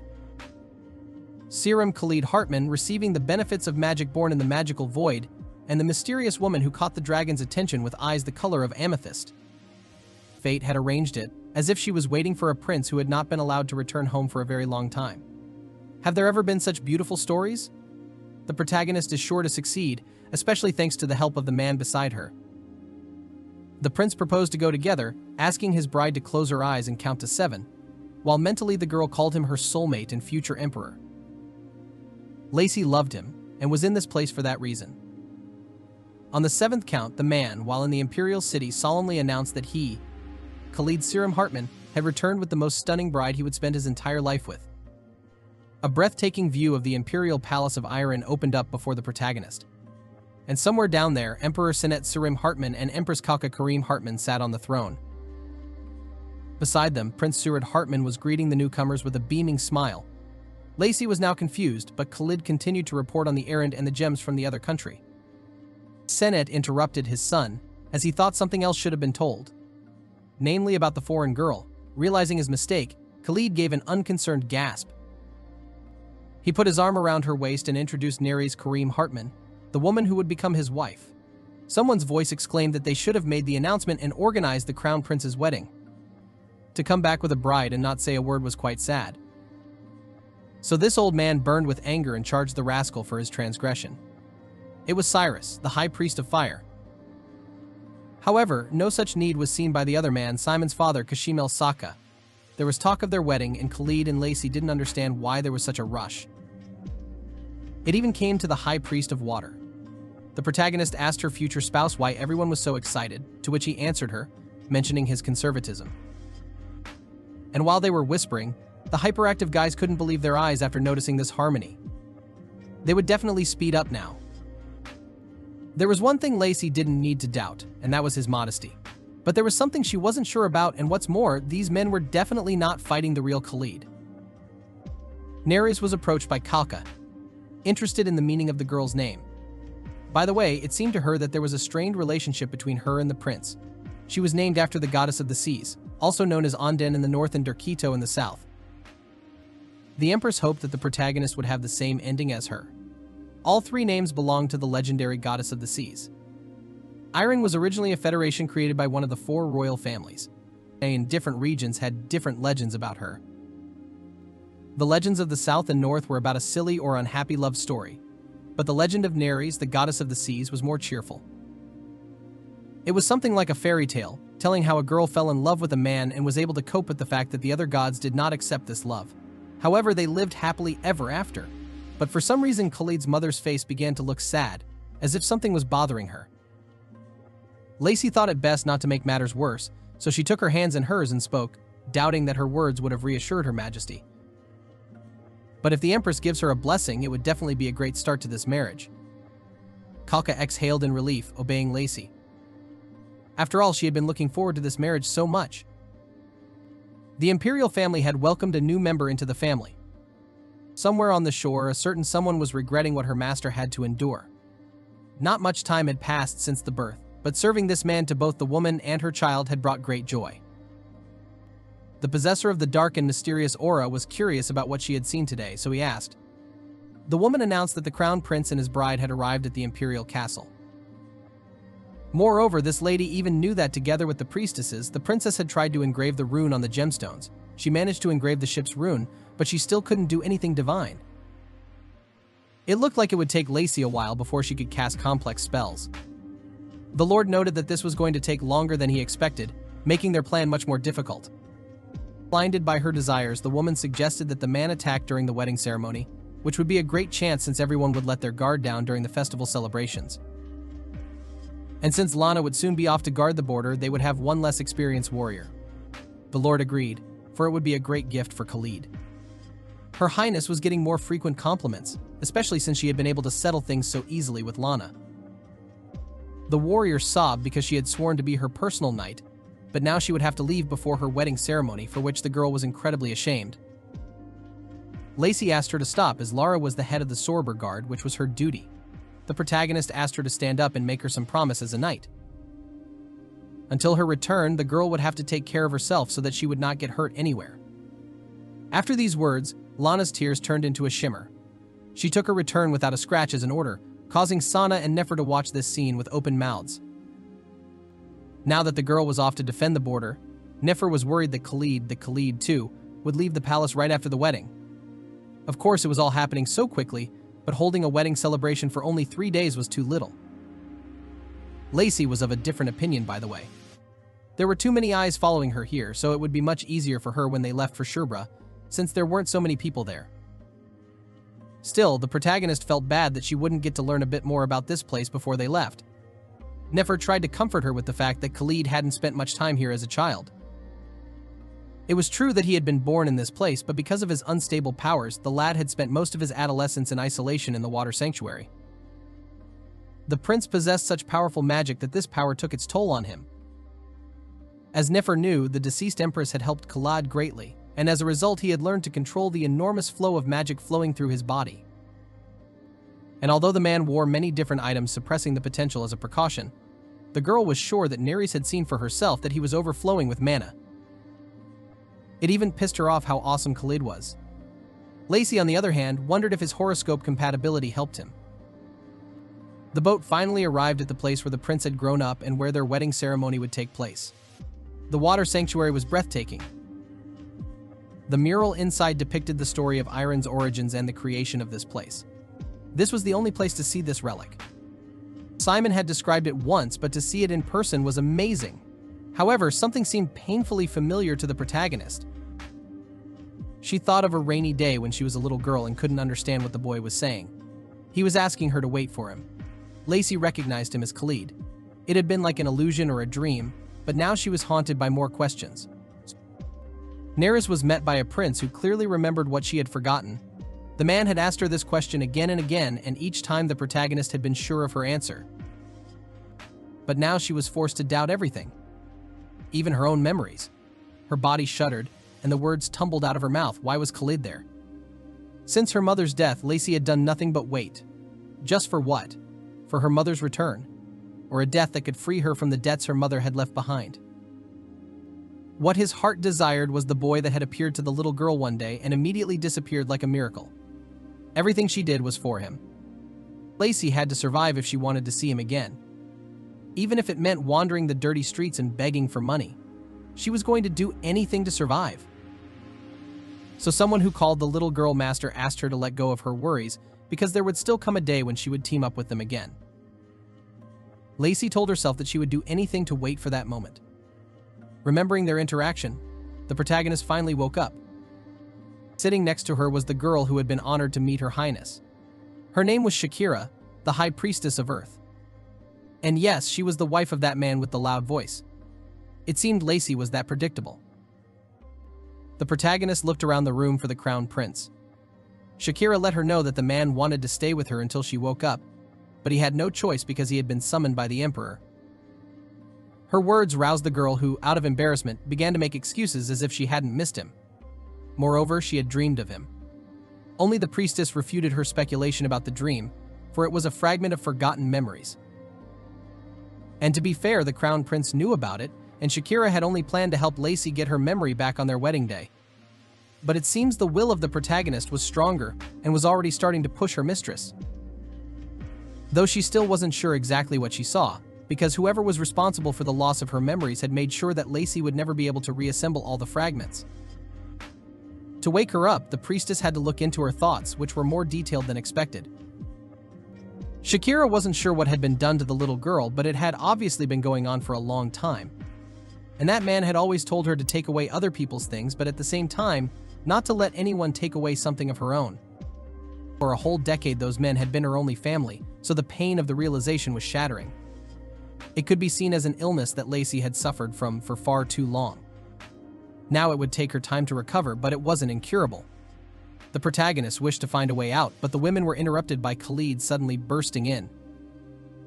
Shakira hurried to the exit, however she asked the man to find her as they had a long and serious conversation waiting for them.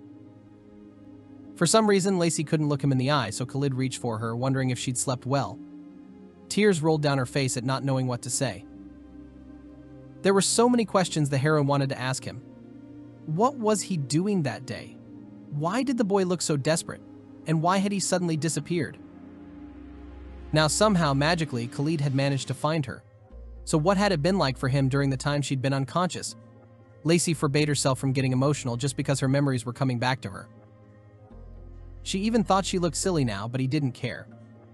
The prince hugged his bride tightly, saying that everything seemed confusing, but the girl needed to rest and think things over, ask everything she wanted to. No one would rush her as they still had plenty of time. Khalid left the chambers and met with Shakira, who regretfully mumbled that Lacey's memories had not only been forgotten but altered. She didn't know how it could be done without using magic, so if it wasn't for their horoscope compatibility and the signals sent by her inner power, it would have been very difficult to get through to the girl's memories. As it turned out, the priestess heard the voice of the Lord while in her head. If all went well and she managed to awaken her magic, it would only be a matter of time before her memory and powers were restored. Meanwhile, Lacey herself was analyzing the voice that called her mistress and promised to unite. For some reason, she wanted to believe it was her inner strength. It remained to be seen what Fiora and that man had done to her. Her thoughts were interrupted by Khalid, who apologized for his reticence. He wasn't going to keep it a secret forever, but while they were in another country, he was forbidden to, and when the couple arrived here, the crown prince knew that Nerys wouldn't believe him. So there was nothing to apologize for. After all, he had done nothing wrong. Khalid stared at her for a long moment before he laughed. She was right. The only reason the man had kept silent was that he was afraid of her escape. The girl had been his main target from the beginning. Now the puzzle in her head was coming together. The prince had come to Weldon to find her. All the 10 years he had thought of her. Now he wanted to know if Lacey regretted boarding his ship that day. The protagonist did not really believe in fate, but knew for sure in life there are many surprises. Particularly fateful meetings in her life were not always pleasant and happy. For example, her relationship with Madame Fiora, or the ship she'd sneaked on, and with whose owner she'd unexpectedly made a pact. But did Lacey hate being on the ship as much as she hated being with Madame A? For what reason could she, someone who had spent most of her life playing different roles, not decide to stay in this man's warm embrace? If the protagonist stayed with him, what would happen then? Nerys asked for a little more time, as she couldn't help wondering if it was really normal that she would just stay with Khalid like that. The man tried to understand why she cared. If the girl's feelings were so strong as to make her worry, then what made her hesitate? Lacey had lived her whole life pretending to be someone else's servant who betrayed her master, a mistress of the Count, a homeless woman who let herself be bullied, a cheater, Veronica. The protagonist played these roles perfectly, because it was the only way she could survive. She didn't know what it was like to be herself when Khalid was around, so most likely Lacey would continue to deceive him and everyone else, causing the prince to regret his decision. In that moment, she realized that she wasn't afraid to regret her decision in the future, because Khalid was the one who could change her mind. Except he didn't care. He didn't mind if Lacey would play any role, because those years that the man spent searching for her for a long-awaited meeting were not as successful as all those during which Khaled didn't know her. So he was prepared if he ended up regretting his choice. Thus, the protagonist realized that the prince had given her power over himself, and followed by the selfish thought that now she had every right to hurt him and make him regret. Khalid, as someone not particularly experienced in such matters, did an excellent job of comforting the protagonist, because he wished he had had someone by his side when the lad had been alone trying to curb his magic, so he felt her pain. Cheppy noted that this was the first time the master had talked about that time. Speaking of which, he had been worried about the guy's lack of any interest, but was glad it had been resolved. Fortunately, the man was in great physical shape due to their compatibility. Except that the Crown Prince wished Lacey had held on longer to the idea that he would regret his decision. After all, then she herself would have no time to regret them, only to have the girl stay with Khalid longer. Unexpectedly, he made a promise to her Teru. The protagonist did not want to harm his mistress, especially since he himself knew what was best for her. Without answering, Teru scattered. Cheppy had noticed something hovering over Neres while she slept, however today was the first time that something had taken shape. It wasn't long to go. A few days later, their wedding day came. It had been so rushed that Nefer had asked her fiancé to forget. Lacey looked tired, as if someone had kept her up at night. Khalid had been forbidden to see the girl while the purification period was underway, but she said she was just nervous. Moreover, not allowing the lovers to see each other before the wedding was old-fashioned in her mind. Nefer had heard that Khalid had almost cried on the first day of the purification. She wished she could extend the week, though, so that he could suffer a little more. At least that wasn't the case as the man made his way toward Lacey. To him, too, all those inhibitions seemed like nonsense. Just didn't mean the man had the right to sneak into her room. And despite her heartlessness, they still spent nights together. Khalid played on her feelings. Of course, because the prince would repay her for all the nights she'd spent alone on their wedding night. She was getting hot, but the reason wasn't her fiancé's hot body, it was her terrible embarrassment. Lacey was convinced he'd been waiting for this all week, so something had to be done. Even Simon noticed the change in his mood, when just a week ago he was acting like the whole world had collapsed. As a result, suspicions had settled in his bright head. Khalid diffused the situation by mentioning the messengers from the north who had arrived. They represented Princess Ignar, wanting to do everything they could to get to this wedding.